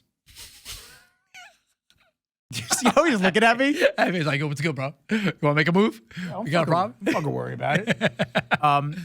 I prioritized my health so much that like my business not failed or started having problems, but I just wasn't focusing as much on getting new clients, and I was kind of just like staying complacent. I was like, whatever, like I'll just do my same shoots and blah blah blah. Yeah. But it's like now I'm kind of evening it out now. Now that the office is here, it's like the business is coming back up, and I'm trying to keep everything just nice and even. So I have to get on my personal finance game. I paid off a ton of fucking cards that I had.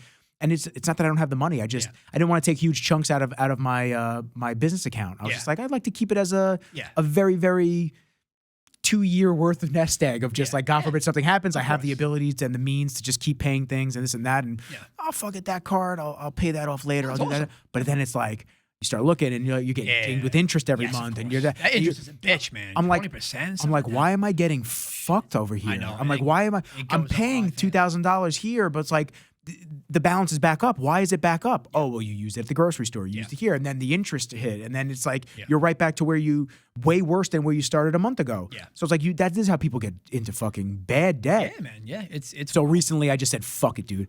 I started taking out $5,000-$6,000 chunks real quick. Here you go. $5,000 to you, $5,000 to you, $5,000 to you. Bring it down. And now I'm feeling like nice. You can breathe a little bit. But then it's like, I paid off all my debts. That new microphone looks kind of nice for $800. No, listen, man. You know, buy one thing and you just go, fuck, the card's back up. It's true, man. You know, it's really easy to get into debt and stuff like that. I mean, you buying fucking bed and nails and shit. Mad expensive out here. It's for the patients, you know. It's for the patients. Tax write-off. Yeah, tax write-off. What were you using it for? Laying naked in my apartment. What are you talking about? I mean, Mr. Johnson. You know. No, I mean, we have clothes on, I swear. Yeah. Don't take my license. I forgot who said it on the podcast. He had such a cool comment. I think he said idle hands is the devil's workshop. Yeah, who said that? I don't know. But you had I cranked him out. I cranked him out the last right when I moved my office. But it's true, you know. I cranked him out, but and I started talking to so many people that people would go, yo, just listen to this podcast. I go, what did I say? I just want to make sure I said everything that was okay. Yeah, no, this was probably like a year and a half ago, something like that. It was one of the bodybuilders that you interviewed. Yeah, but maybe it was Kareth. Man, I don't know, man. I'm sorry. Yeah, but it was a really cool quote. He also said he had like a really lot of nice quotes. He said also, it's a cold world, but I want to control my temperature. Oh, it's Dre. Yeah, dude, that was a really cool quote. Fucking Andre, yeah.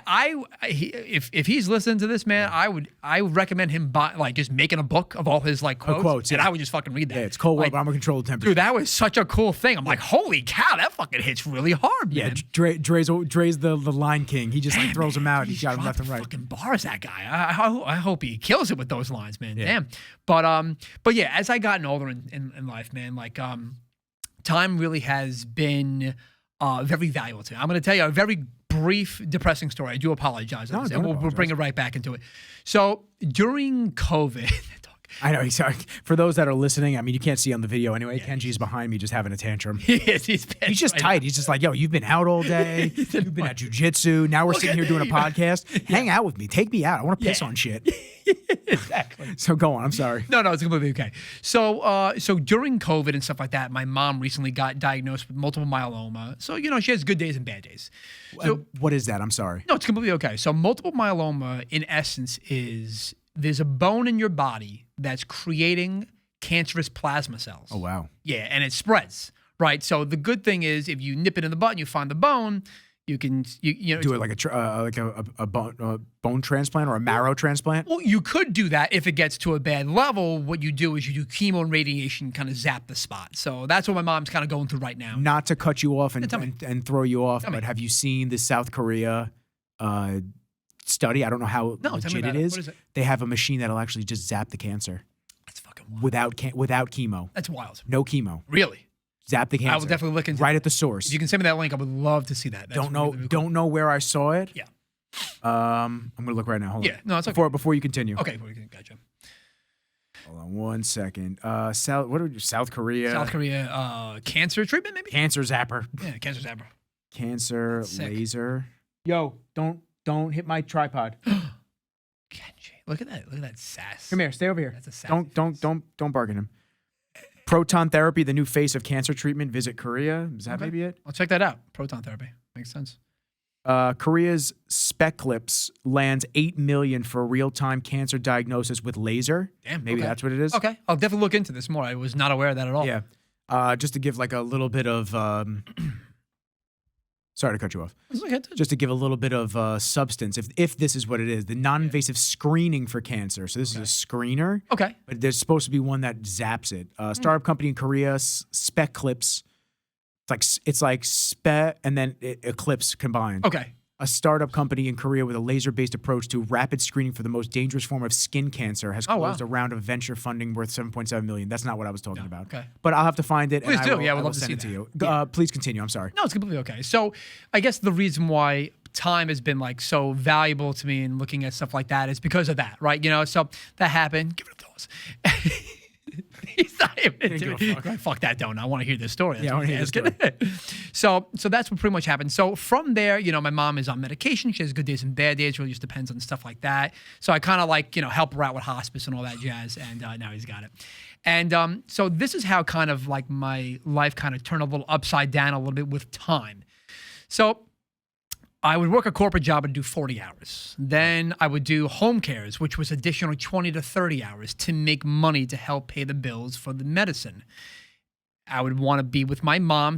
But then I need to make money to help my mom, but I wasn't able to be with my mom because I had to make money. And I was in this really fucking depressing cycle that I was like, I don't know what to do now. Like I'm getting stressed. I'm losing time with my mom. Like, what do I do? So that really, you know, she's doing well right now, thank God. Good. So, you know, things going okay with that. You know, but it's one of those things where, you know, when one medicine works, it'll work for a while and then it won't. And then I have to go to another medicine and that, you know, it's more expensive because Sounds like his you know, epilepsy. Exactly correct. That's a perfect example of that. So I was really stuck into this, like, you know, I was getting like raped of time. That's like the best way. And I know it's a derogatory way of saying it, but that was the best way of saying it. I was getting, you know, ripped away from time with my mom because I had to make money for my mom and so on and so forth. And, you know, so that's really how I valued time. So now it's one of those things where, you know, I would rather pay, you know, Amazon Fresh to give me the groceries, to spend extra 1 hour doing X for my mom or something like that, and so on and so forth. So that really gave me an all-encompassing idea on how valuable time really comes.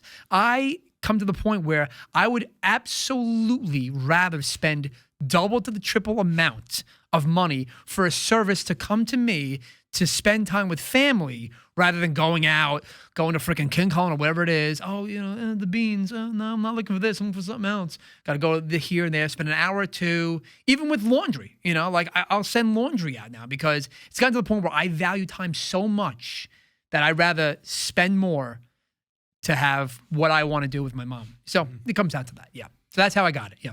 I agree because I'll fuck my carpet up. I agree because I send my laundry out for numerous reasons. Number one, the jiu-jitsu stuff gets funky. Yeah, it gets of course. When you roll around on the mats, if you don't wash it within a day, yeah. Oh, it smells bad. whoa, Yeah. and it's like Potent. it's like venom. It like goes up to your other clothes. Yeah. It starts like infecting them. Shreds. Bro, what the fuck? This shirt now smells like jiu-jitsu. So I send, and I don't have a washer dryer in my apartment, so I send out to laundromats all the time. Totally. Sometimes I'll give it to my mom; she'll do it, stuff like that. But which I appreciate. Yeah. But it's like I don't always get to her, so I'd rather just do that. I actually was having this debate with a buddy of mine for like Instacart. Okay, yeah, because that's another service, like for groceries. Yeah, exactly correct. Yeah, I'm on board for it, but I'm cool with it. But then I look and I'm like, there's no way that I'm spending almost $300. I know. $300 on you're groceries. Right. It's expensive. There's no way. What is the markup on this? I need to know. 100%. But I agree in terms of like saving time and being able to justify it, and that's also how you get to the place of charging more for your clients. Exactly correct. Yes. Your time is valued at X, but we have to. Did he just throw the toy at me? He did. He's like, motherfucker. Give me this fucking donut. I'm so needy today. I can't play with you right now. You get to the point where you're just like, this job that I used to charge $500 for. Yeah. It's like now there's a $1,200 job. Yeah. $1,000 job. Yeah. I can't sit here and do the same work Yeah. for that price. And it's just like, you have to be okay with that because now you're going to get a different caliber of client over time. Yeah. Like the original clients that you start working with, you're like, oh shit, like I'm losing some of the old clients, but it's like the new guard comes in and everybody else, it just works out like that. Yeah. So that, with time, especially, that's like super important for you in your field. Of course. Yeah. No. And I'll tell you a crazy thing on how this was a very big eye-opening thing. So I had 2 jobs, the 40-hour and then the side hustle as well. So I went to the side hustle. I said, listen, no offense to you guys, but I'm in a situation right now that I need more money. I do. I need to make more because my mom, I gave him the spiel. I said, listen, my mom is sick. Like I need money for X, Y, and Z. I really do. So this was crazy. This was an eye-opening thing to me. And I'll forever remember how I do this because this changed the way I work now. They said, like, listen, we can't. I'm really sorry we can't. And I said, listen, I'm going to leave if you don't do this. So they said, give me a moment. While I was there was a student that was working in there. They came out of the office. They said, let's say her name is Karen. Karen, come here real quick. They spoke to her. They gave her the job. Yeah. And they said, listen, we're going to have to let you go then. I couldn't believe that. Yeah. I worked so hard. You're fucking replaceable. For this company. I was put in 3 years. I've sacrificed things that I regret indefinitely to this day, to the day that I die, of things with my mom and dad and my sister and all that jazz, and they replaced me in 20 minutes. Yeah, they don't give a fuck about you. So now it's one of those things where, you know what, and I'm in a little bit of a bitterness right now. I'm getting out of the bitterness, thank God, because another quick story, I went to Catholic school, I went to religion class, I prayed for enemies, Nick. I prayed for people that I fucking hated, that did such wrong to me in life, and I was like betrayed. I felt like I was betrayed from God. I was like, God, you kidding me right now? Like, I hoped for people that harmed my family for them to be better. And you fuck me like this? How fucking dare you do that? I was so annoyed about it. I get choked up just thinking about it right now. And I'm getting out of that bitterness because that kind of ignited such anger with me and stuff like that over the whole situation. And you can't be angry all the time. You can't, because that eats at you. It really does. That's a cancer in its own. It is. I'll tell you another thing about that after this. So now my motto is this, to stay under the radar, to do what you're paid to do and go home. Yeah. There's the other day, they're like, hey, holiday pay, you want to do extra hours? No, I don't. No, I'm good. I want to go home with my mom. Yeah, I want to go chill. I want to be able to have my alone time. I want to have my time at the apartment. Yeah. It is that was something that I used to let clients take advantage of me left and right. And I had a client that I worked with for a long time, and it's not so much. I have to be careful of my wording because I don't want this to seem like, a lot of people are going to know because I've talked to them about it. But I don't want this to seem like animosity because it isn't. I truly don't care. Yeah. I really don't care. Yeah. Yeah. So it's a client that I've worked with for a long time. And the person that hired me wasn't the client. Okay. So it was the manager. Okay. So I would deal with the manager. And the manager was the one that would set the shoots up, set this and that, like, oh, you're going here with him, you're doing this, you're doing that. Great, cool. There was a lot of trips that I took that were not planned properly. Of course. That were last fucking minute. Yeah, I'm sure, man. That were... You sacrificed a lot. Hey, you're going to go on a flight tomorrow. Yeah. Meanwhile, it's like, we've had 2 months to plan for this. It's like, why do I have to take this flight? Why couldn't I have taken a more convenient flight during the time? Yeah. And just things were not planned properly. Yeah. And, the most recent one was Easter. It's like, I left Easter with my family. That's what I'm saying, man. Yeah. Could be my grandmother's last Easter. Yeah, no, you're right. I left Easter fucking eats at me. Think about to go on a trip. Yeah. Where the fuck did I go? I don't remember where I went. It was international. I just don't remember where I went. So it was out of the States. Yeah. Oh, I remember where I went. Yeah, if I say it, it's gonna get. Don't worry about so it. it's like, See what happens. because you know what? It's not that I'm transparent about everything. It's just like it's not even worth Don't the even bring it back conversation up. of it. Yeah, exactly. So it's like, international, leaving on Easter. Yeah. Taking an Uber from my aunt's house to Sacrificing family time. JFK. Yeah. To then now sit on a flight for 12 hours. Yeah. And then be a fucking slave for a week and then come back on a shit flight again and then just, right back into life. And I was cool for a long time. There's a lot of videographers that come into the industry. They stay for 2 years. They whore themselves out. They do everything. I took some of this person's clients, or I'm working with who this person used to work with. And then they're tired of getting whored out. Yeah. They realize that they're not making the money that they thought they were going to make. Yeah. And it's really their own fault because they didn't charge. After a certain amount of steps, you have to up the fucking price. You have to up your game because you theoretically are buying. Sorry, as I spit on you. You're theoretically buying. Go on. You're buying more gear. You're getting better. You're able to do things faster. You're learning different things. Yeah.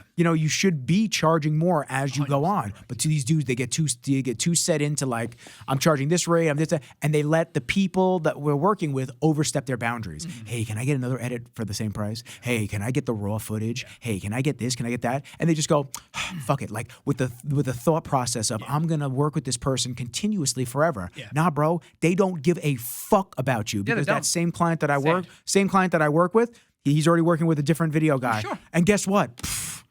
God bless you. Oh my God. Enjoy, dude. Yeah. Like I truly couldn't be bothered anymore because it was like that point of, do I want to keep getting disrespected? Do I want to keep dealing with shit like that?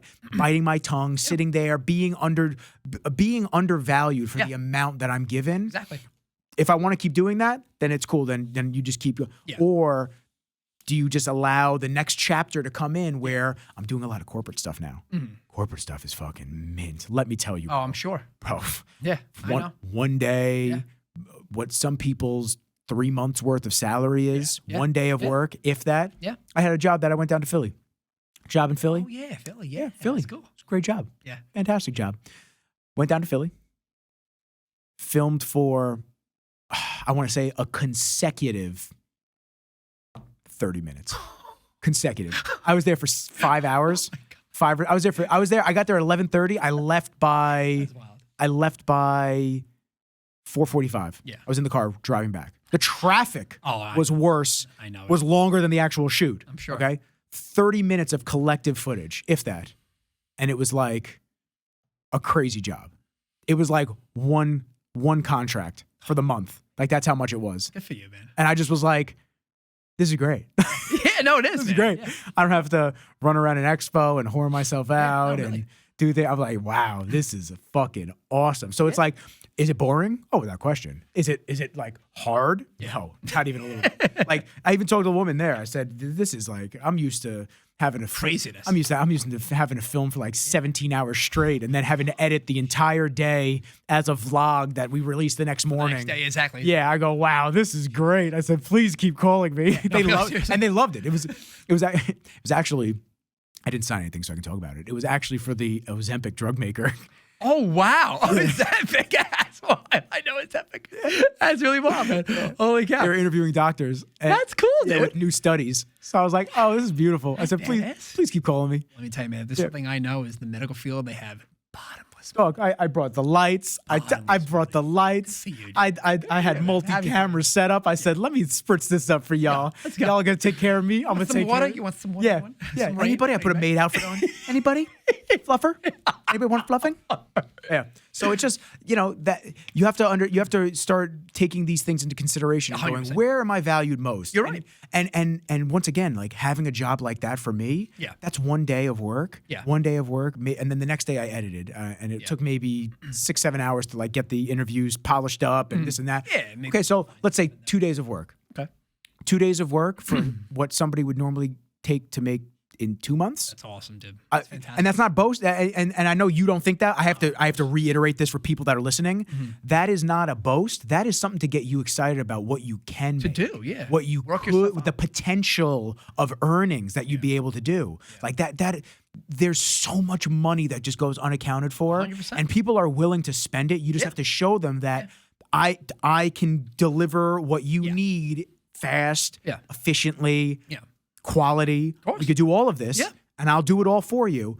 This is what it costs. And, and the people that are serious, they'll be like, here's my money. Please take it. They're not going to be the ones that are going to hound you like the other editor, of course the not. editors that I know. They're not going to be the ones that go after you send it to them. They go, hey, can we change the music? Can we do this? Can we do that? Hey, can I just take this out? My chin doesn't look good here. This and that. Yeah. They're not going Edit to do this that. photo. Yeah. They're not going to do that. Those real clients are just going to be like, how much is it? Let's just say 10 grand. No, you're right. 10 grand. Great. Here you go. We'll see you on the date to shoot. Yeah. Done. No fucking headaches. Yeah. No bullshit. Yeah. Easy going. No, you're right, man. It's true, and that's something that I've learned through that hard time that I was in. You know, like to go back to what I was saying, like, you know, I was very like just angry at the whole situation and stuff like that. And what I learned is to how to value yourself. You know, I'll give you an example. Like these two quotes really resonate with me, and it comes from Batman. Batman Begins. So Ra's al Ghul is talking to Batman, and he's like, you know, you have to be very careful because, you know, anger is a great emotion, but it can also lead to terrible things that you do to yourself. So you have to be very careful with that.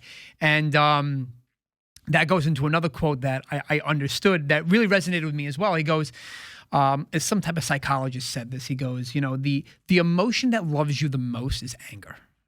And I'm like, what are you talking about? Like, that's like, you know, anger is a big deal. He goes, well, anger, when you get angry.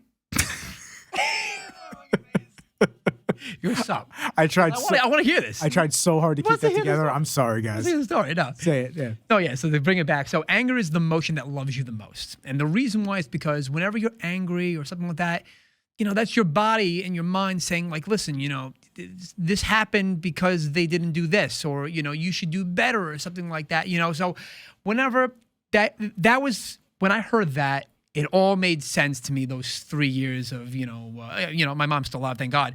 But I'm saying like those 3 years of having, you know, that anger, that animosity to the big man up top of, you know, why this happened and all that jazz, as well as there's something that I've kind of figured out and why, you know, silver linings happen is because when that happened, when the job let me go and all that jazz, I found out how to value myself, both financially and non-financially. You know, like what makes me feel good, you know, yoga, meditation, this and that. That brings the body down a little bit, as well as how much I really am worth.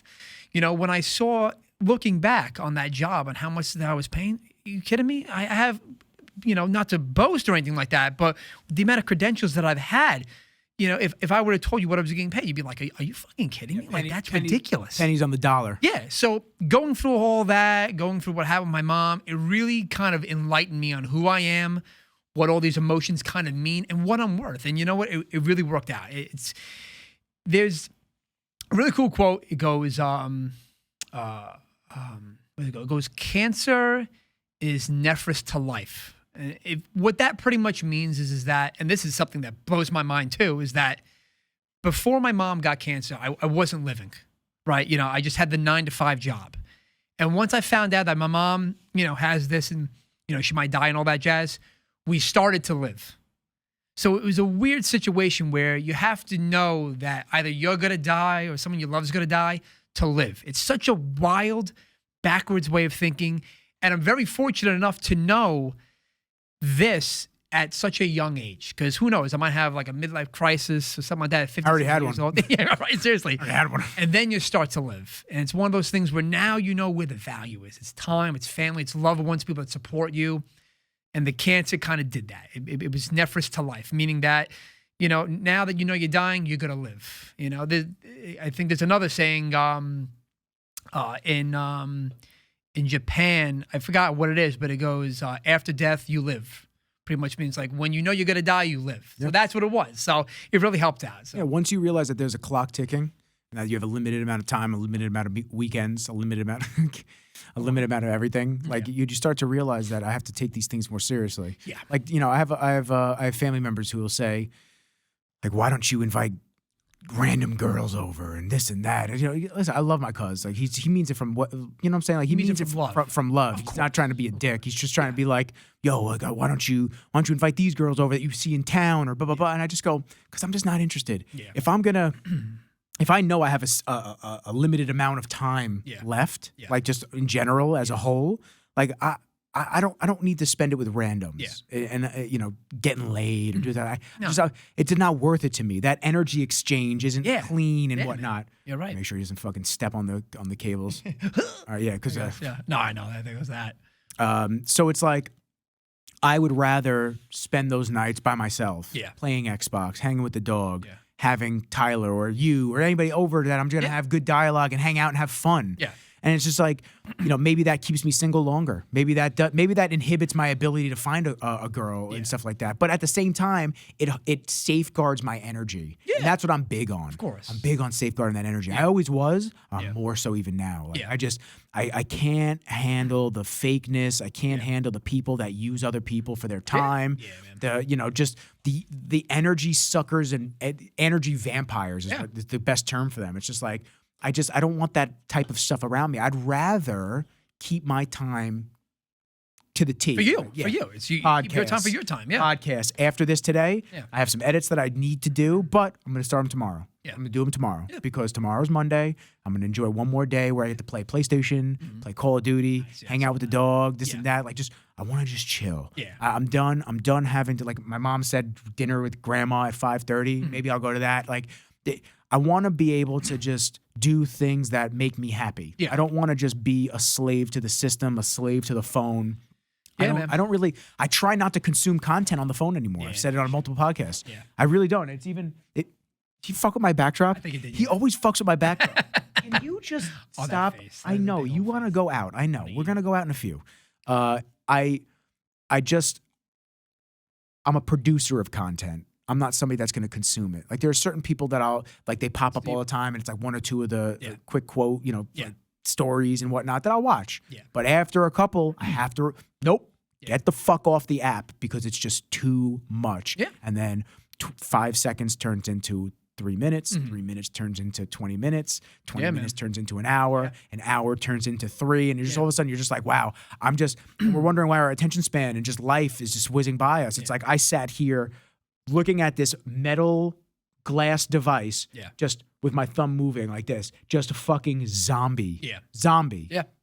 That's why the fasting is good. Yeah. Yo, get away from there.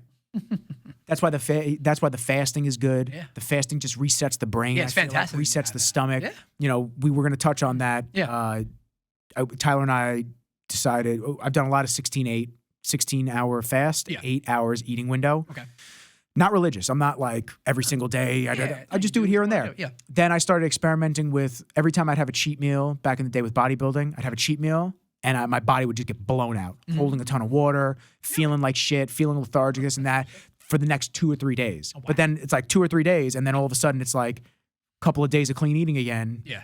And I'm back to eating another cheat meal. And it's like we keep repeating. So I started experimenting with the fasting in terms of I'll have a cheat meal. I'll eat whatever the fuck I want for the afternoon, evening, early evening. Stop at 5 o'clock. Stop at 5, 6 o'clock latest. Yeah. Fast until 2 o'clock the next day. Nice. Wait. Everything restabilizes overnight where I don't feel like it's 2 or 3 days to recover. Now it's like a couple of hours and I'm done. Yeah. And then I did a 24-hour fast just to see. I stopped just shy of 23 hours because I had jiu-jitsu in an hour and I didn't want to just like I didn't want to I didn't want to do 24 hours and then do jiu-jitsu. Yeah, you'd be fucked up like that. Yeah. And I felt good. I felt a little fucking off later on that night. I just felt a little weird. Yeah. And then after Thanksgiving, right before Thanksgiving, Tyler was going, yo, why don't we do a 24-hour fast? So Tyler, my buddy Gabe, my buddy Nick, the other PT. Cool. Okay, cool. Yeah. Yeah. So we all he messaged us saying, yo, I want in. I said, okay, cool. So it's fun. We all just did it. And the first 24 hours, totally fine. Yeah, usually that's what it is. Yeah. The 1 day is easy. Once I hit 36 hours out of the 36, 38 hours, the stomach just felt empty. Yeah. I would have roller coaster rides of clarity, mental clarity, to then like not depression, but just feeling off and then malaise, lethargic, just kind of like glazed over. And I was at 2 shoots yesterday, so I did 2 shoots while I was. Oh wow, that's pretty good. That's didn't train yesterday. I trained during the 24. Didn't train yesterday, and then last night Tyler told me that we were supposed to go to the bars, like the girls that he knew wanted to hang out and stuff like that. I was like, all right, cool. So I cut my fast off at like 46 hours, so just shy of 48 hours. Okay. Because I didn't want to break the fast at 8:30 p.m. and then go out because I knew I was going to have to go to the bathroom. I knew that. Of course. And so I sipped some bone broth. I kind of just for 15 minutes to get my stomach acclimated to having stuff besides water and coffee in there. Of course. And then I did the bone broth. Then a half hour later, I did 2 tablespoons of almond butter. Nice. Just transition back into it. Then an hour after that, I fucking know. I didn't go off the rails, but I ate a lot for what it was. Yeah, I had a bag of Quest chips, which is 20 grams of protein, 5 grams of carbs. Okay. So I was trying to be conscious of the carbs. Yeah, of course. High fat, high protein. That's what I was trying to keep it at. Yeah. I had a whole ribeye. Nice. Oh, I had a whole bag of rice cauliflower with peas. okay. And then I had, what else did I have? I had something else. A little kimchi. Okay. Just for the probiotic. Of course. And then that was it. Then I fell asleep on the couch because we wound up, the girls flaked. Shocker. Fucking shocker. Girls flaked, and which I didn't care anyway. I was in my jams already. Nice. Yeah. Sweetheart. Sweetheart, you missed the window. I love early nights. Man. That window, that window was an hour of like, we're going to like, I guess, you have to answer us to give us the details. Yeah. After that hour, Done. Shower, jams, and I was watching WWE. Nice, that's awesome. I don't give a fuck about wrestling, but I just subscribed to Peacock because they had a Black Friday, $20 for a year. Yeah, exactly. And then WWE was on. I said, oh, fuck it. WWF. I said, fuck it, let me check it out. So they flaked. And then I fell asleep on the couch, and then I woke up at 11:30, and I was walking to my bedroom, and I saw the Italian bread sitting on my counter, and I went, fuck. So I had 2 slices of the Italian bread. See that real quick. Yeah. Let me take a look at this real quick. Let me just make sure it's not poison. Yeah, right. Yeah. And so then I ate that. Yeah. And I went to sleep. Not as restful as I would have loved for my sleep last night. It was okay. Yeah. And then I woke up this morning. I had, what did I have? I had 3 eggs. I had 3 whole eggs. Nice. And 1 piece of the Italian bread, which is 30 grams of carbs. Nice. Cool.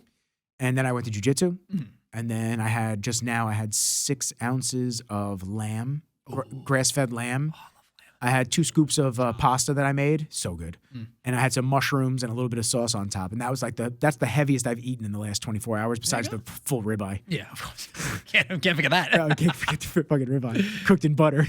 Not Kerrygold. So good. Fuck you, Kerrygold. Fuck you, Kerrygold. But no, dude, I love fasting. My mom and I do fasting. Fun fact of the day, I think you might have briefly posted this on your Instagram about the autophagy and all that jazz. Yeah. So fasting is actually very good to get rid of cancer cells in your body. Now, you have to just be careful because, when you have cancer and stuff like that, it really, do I need to eat because of X to make myself have energy to take the medicine and so forth and so forth. So it's a very delicate balance. But if you are able to have, a 36-hour fast for cancer, my mom and I do it every 3 months. It's really good because 36 hours. 36 hours. Not 48. No, not 48. No, well, not for my mom. Okay. Because she needs to eat medicine, all that jazz. Yeah. Now, what they're doing is, so I've, ever since this happened, I've been brainwashed with cancer because I want to always see what's the best because, I love my mom, obviously, and I want her to live.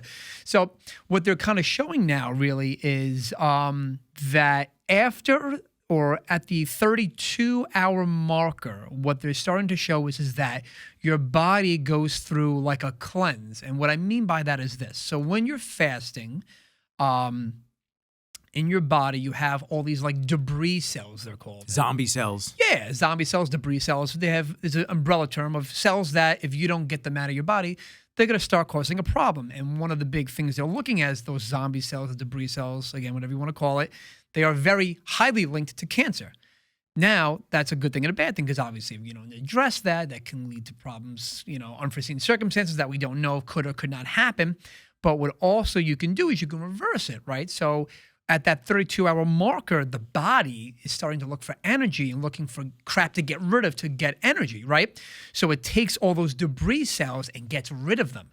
So it's almost like your body is doing a full-on recycling of those cells that could have harmed you to create energy. So it's really cool. So we always try to do that as frequently as I can. Again, with everyone, I'm talking on a cancerous standpoint. You also have to, understand your body. If you're in like hour 24 and you're really not feeling, you're getting nauseous and stuff like that, and whatever the chemo, the radiation is throwing you off, like do yourself a favor, eat. Eat something, yeah. Yeah, don't starve yourself because of X, Y, and Z. Find a new time to do that.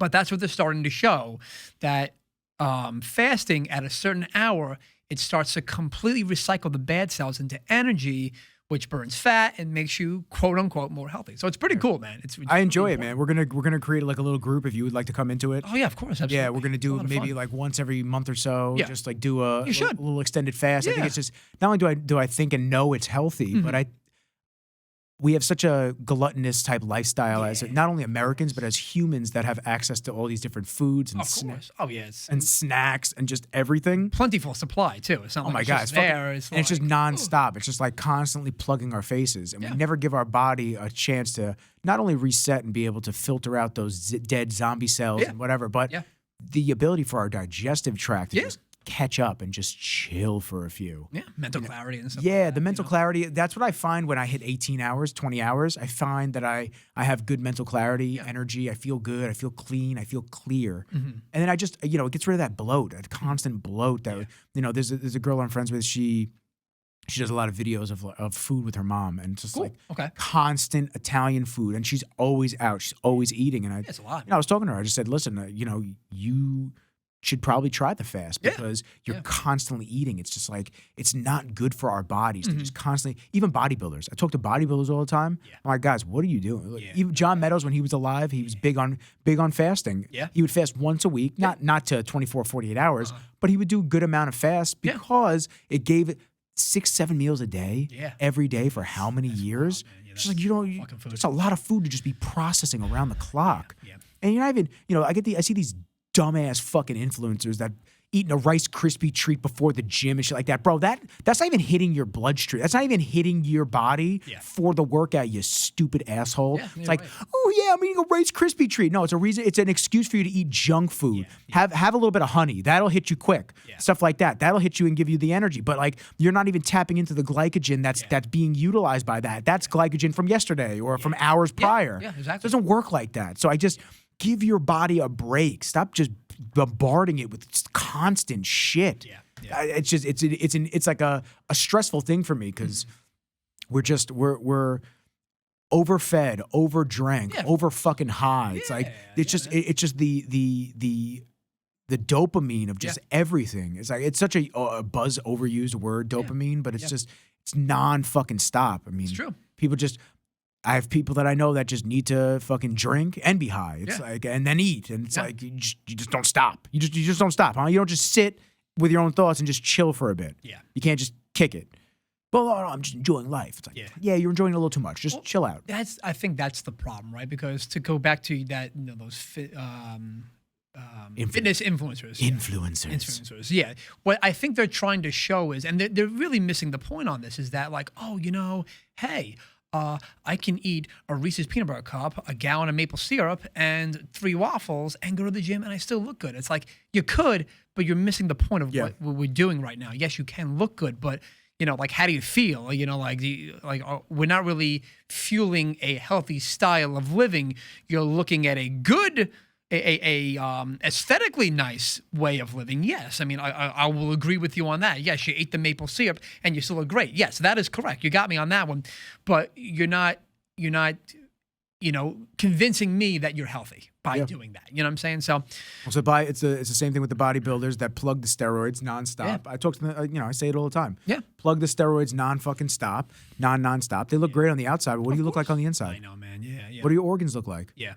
Oh, I get blood work. Okay, but do you get CAT scans? Like, do you get actual scans to see what's going on? Calcification of your arteries. Like, do you actually look into these things, or do you just sit there and just nod when your coach tells you, let's up the dosage of everything? Yeah.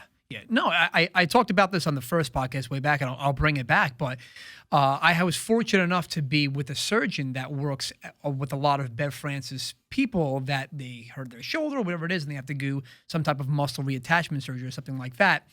And what steroids do to muscles is wild, man. The best way I can explain of what I saw from the inside is the muscles become like a Slim Jim-like material. So it's malleable, it moves around, but try to put a piece of, some type of of material that sews back into your body, and you have this Slim Jim type material. Yes, if on a paper standpoint, did you fix it? Yes, you did. But the steroids just eats at those musculotendinous junctions that just cause it to be like this gook type, like almost like a shitty rubber, and it shouldn't be like that. Did he say which steroid specifically was the one that was the culprit? He didn't say that, but it usually comes from long term. Like, let's say, argument's sake, we did like a cycle. You know, that's not going to do it. It's the years and 20 years. years, 15, 20 years. Yeah. I think the people, I think his research was like at 5 years. Wow, that's not even that long. It's not that long, no. But that's continuous. A lot of dudes who start at early 20s and they just don't stop until they're 40, exactly 50 correct. years old. So, you know, if you're hearing this, just make sure you understand the consequences that if you're on for long term, you will have muscular degeneration that won't come back. It's one of those things where when it occurs... Is that why Arnold looks like shit nowadays? Yeah, man, he looks definitely floppy, you know, but... 'Cause I know a lot of guys that probably didn't take the same amount of juice as he did, that not even juice at all maybe, and they're his age or older, and they look 10 times better. Yeah, you know, like... I think Larry Wheels, is that his name? I think he's becoming a big advocate for like not doing steroids anymore because his body is like so fucked up. That's interesting. It is wild, man. But again, like, you know, I'm not saying, you know, if that's your goal, that's your goal. Like, I'm not do what you want. I had this debate. I had this debate with my not even debate. I had this back and forth dialogue with my buddy Stone. Shouts to Stone, love you, bro. You're the homie.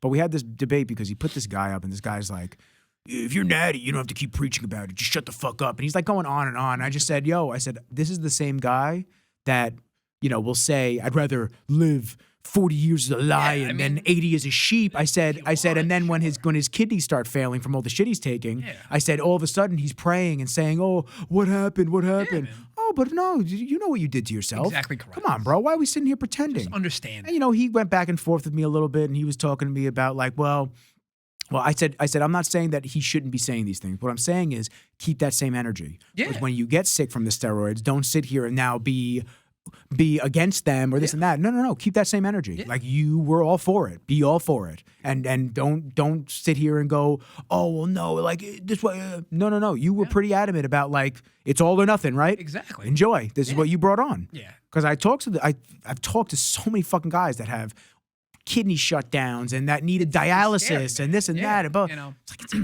is that worth it?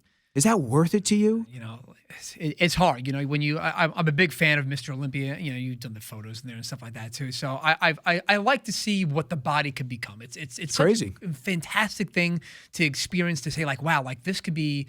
You know, we really are limitless. We really are. But at the same time, you have to understand that there are consequences. And I really stress that about all my clients that are on steroids and stuff like that. I tell them, I say, listen, you can do it. And I will be in your ring, in your corner to the day that it's over. But just understand that this is a high-risk situation. You have to just get that. If you're okay with that, then go for it. You know, go for Mr. Olympia or whatever you want to do. But just know that this is what's happening. And at the end of the day, you know, like you said, you know, keep the same energy. You know, if you're going to keep knocking on the door, don't be afraid when someone answers. Oh, someone and something is going to answer. Yeah, that's the scary part. It is the scary part. Like, are you ready to deal with those consequences of when you were 25 years old, you wanted to win an amateur fucking nobody, no name, nothing show? It's like, dude, I'm not jocking on your fucking on your drive and what you want to do as a human being in society, but like, just understand that those things that you did and those things that you took, there are very big consequences that come down the line. It's not always instantaneous.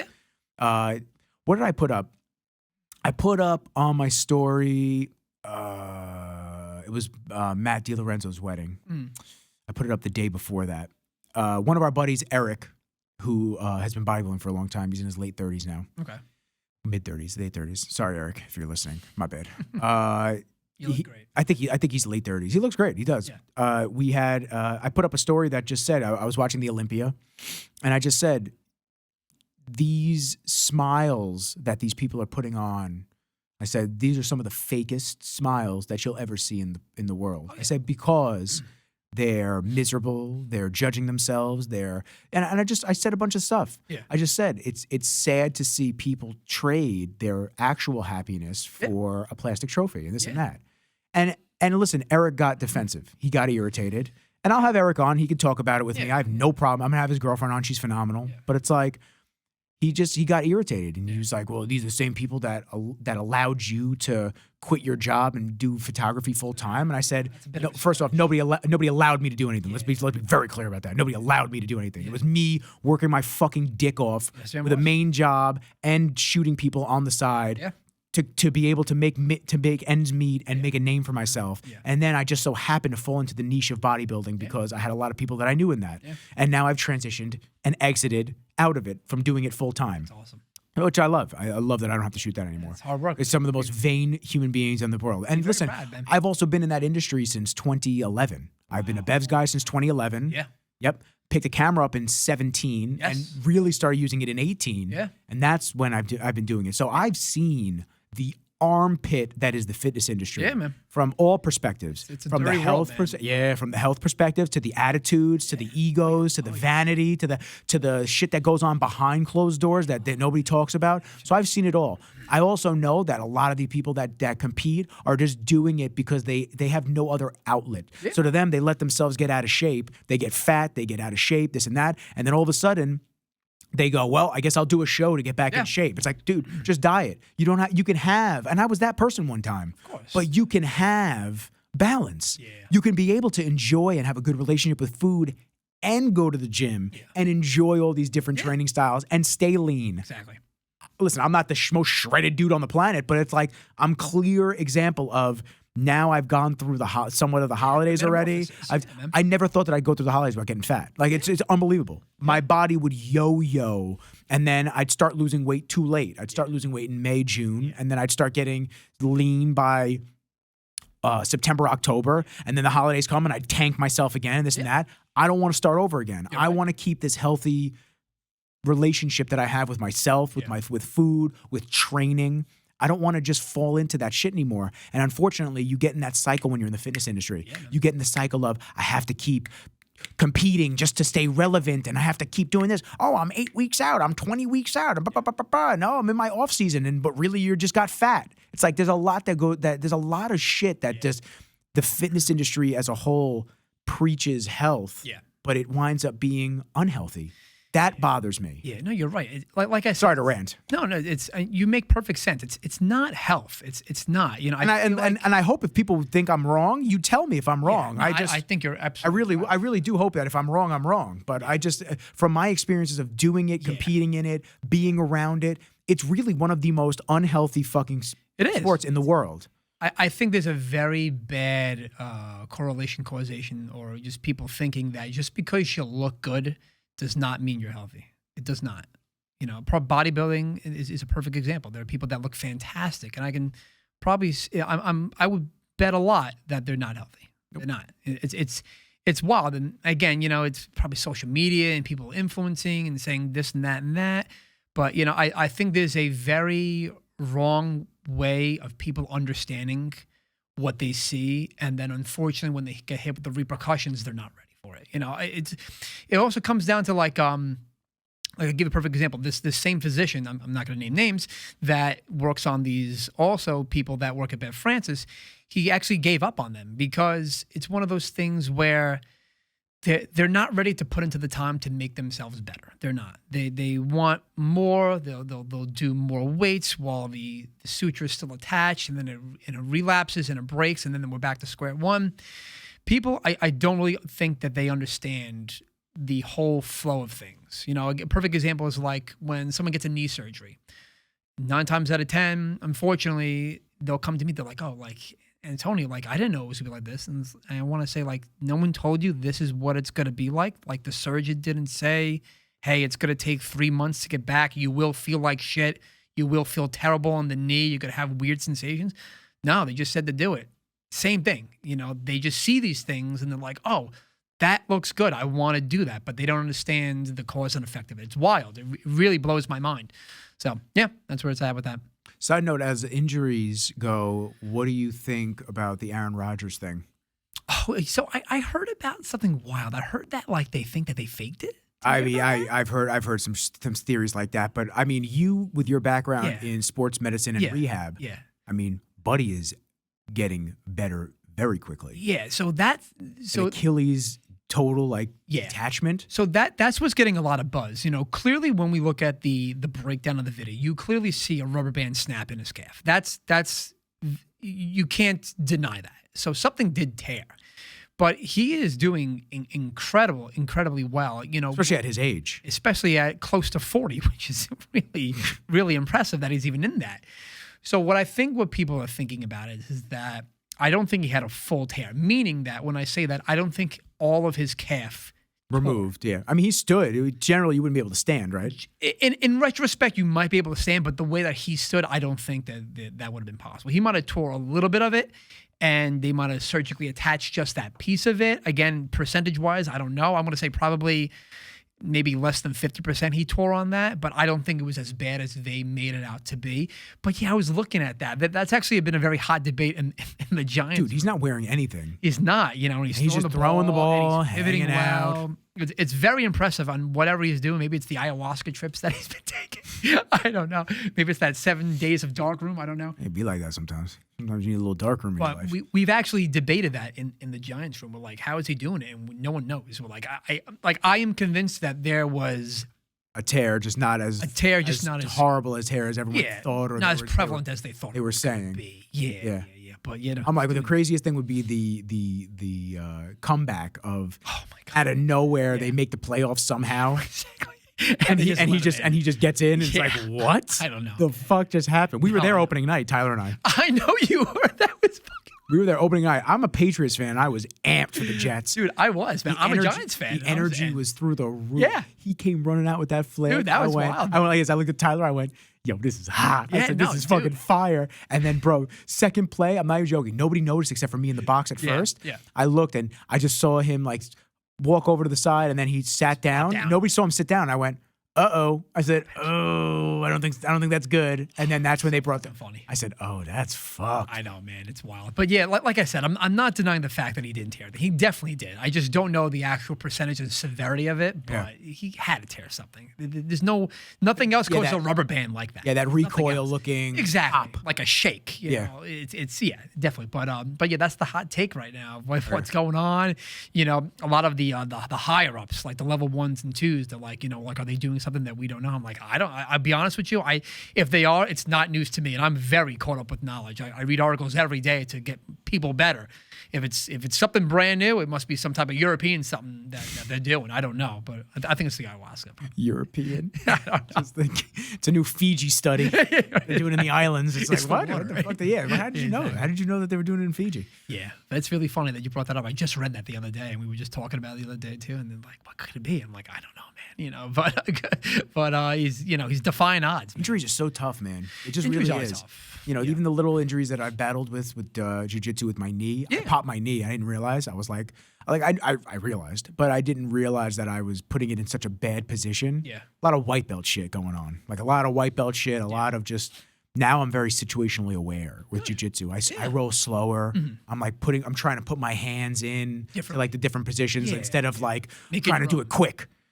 Because I'm worried that they're gonna slip out or this and that. It's like, well, if they slip out, then I'll do the next set of moves. I'll see what we got to do. Exactly. But I trapped this kid's leg, man. I pulled him into my guard. Yeah. Couldn't sweep him.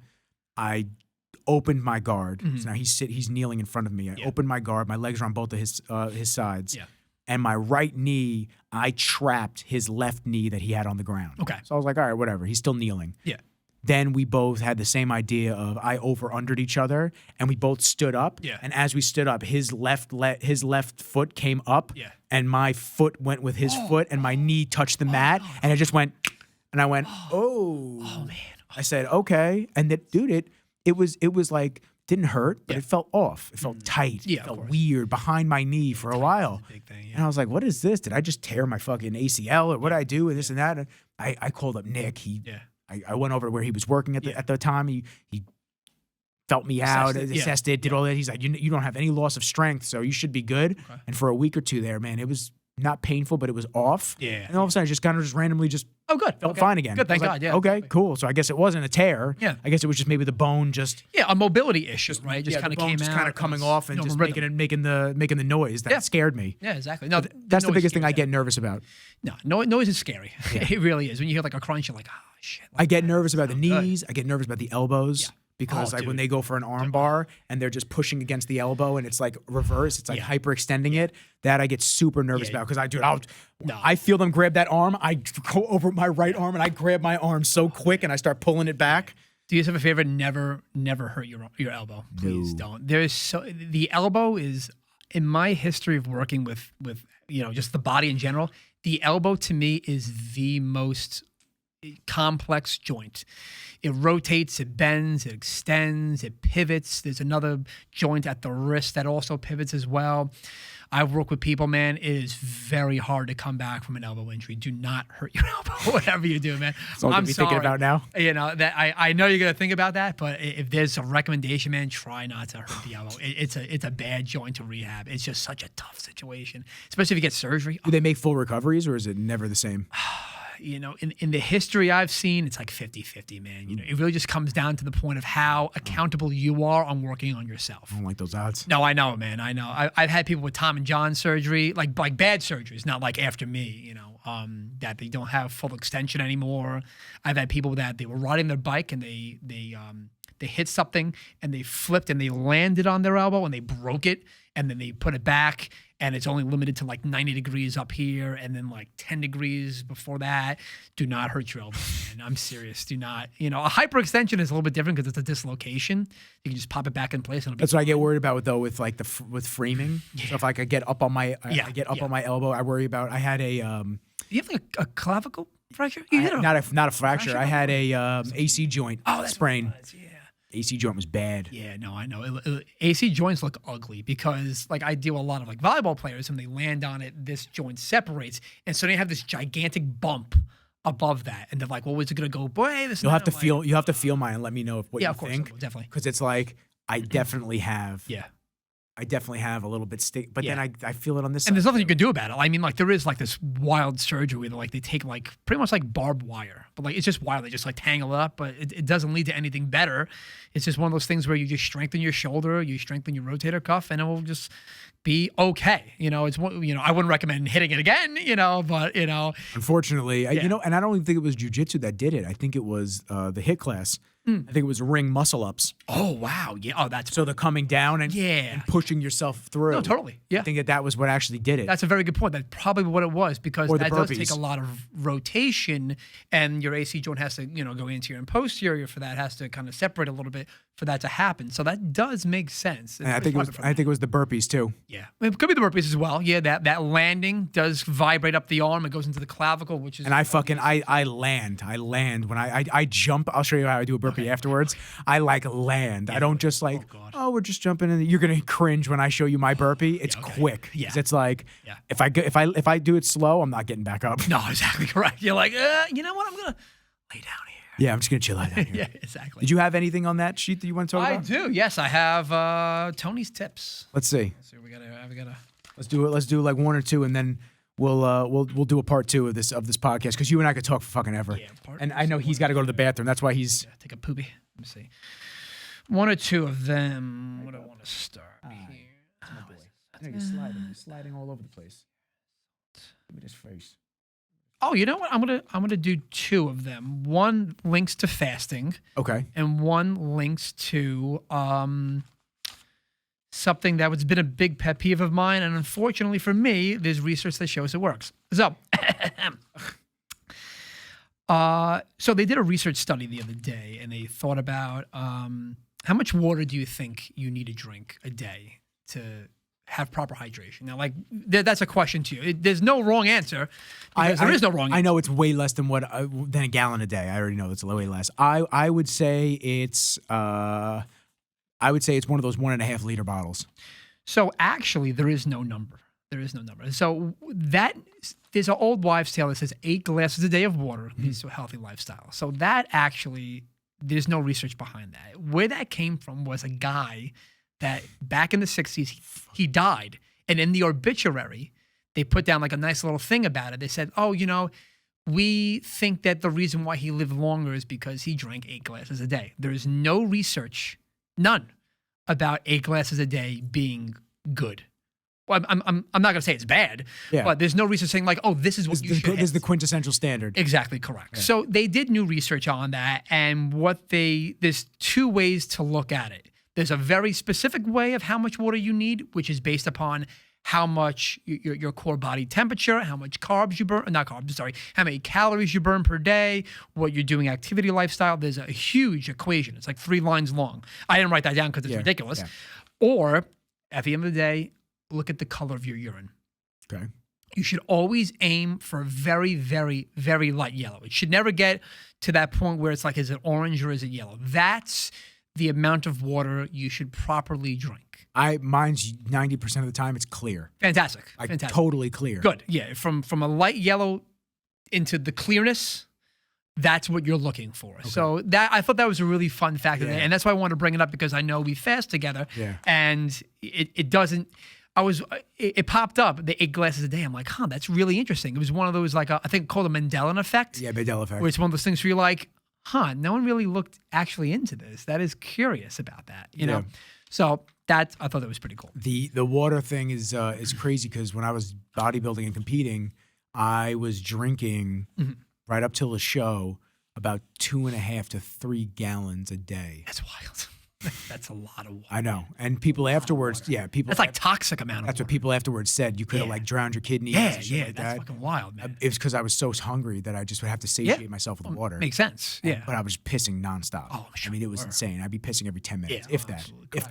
Yeah. So yeah, I look back at that and I'm just like, so that canteen that I have over there, 64 ounces. Nice. Yeah. So I know if I drink 2 of those, I'm good. Like, in my mind, it's gallon. Yeah. I'm done. Yeah. And I'll put an element in there. I'll put a hydration supplement in there. Yeah. If I roll and I do my HIIT class and it's tough workouts, like tough rolls, tough class, I find that I need way more. Like, I'll need an extra element pack. I'll need, because I just feel so run down because I'm just I've sweat so much. Yeah. Drenched. I mean, when I do the jiu-jitsu, oh yeah, I'm sure you're fucking pouring with drenched. Oh yeah, 100%. Yeah. There are times where I'm rolling with my partner, I'm like, I'm sorry. I'm like dripping on his head. I'm like, I'm sorry, bro. Like, it is like, I'm on top of him trying to finish a move, and it's just like streams of sweat just dropping onto him and his gear. I'm like, oh, my bad, bro. Yeah. A couple of clients actually asked me about that. They said, like, well, what about working out? And the rule of thumb is that if you really want to look in, be very religious with something like this, the rule of thumb is this. Like, let's just say, arbitrary numbers, I weighed 100 pounds before I worked out. I worked out hard, and now I weigh 98. You should drink that amount to replenish. Gotcha. Right. And remember, like, water is heavy, right? So 2 pounds of water, whatever that is, that's how much you really should replenish. Gotcha. Right? But at the end of the day, as long as you keep your urine relatively clear, you are in the zone of being healthy. Boom, we good then. So that was really funny. That's good. And then another thing that, again, this is my own ego that I have to kind of swallow on, is there is new research that's showing that there's something called long length partials. Okay. Pretty much what a long length partial. Is this what was coming up with like Sam Sulek? Yes, that's exactly correct. So I looked into this. I'm like, who is this guy? I like Sam Sulek. He's like the Bob Ross of bodybuilding. Yeah, I mean, like, I have no quarrels with him. He's just he's mad calm. He's like, what you guys want to do is you're gonna want to. It's like, so calm listening to you. So this guy actually raised a lot of questions about like how he works out, because he does a lot of partials very, very heavy. So, they kind of give me an idea, like, let me look into this. And there's actually a lot of research on long length partials at the fact that, it's the muscles that work the best with this is 3, is the lats, your triceps, and your hamstrings, especially a seated leg curl rather than a laying down leg curl, just because of how the muscle lengthens and stuff like that.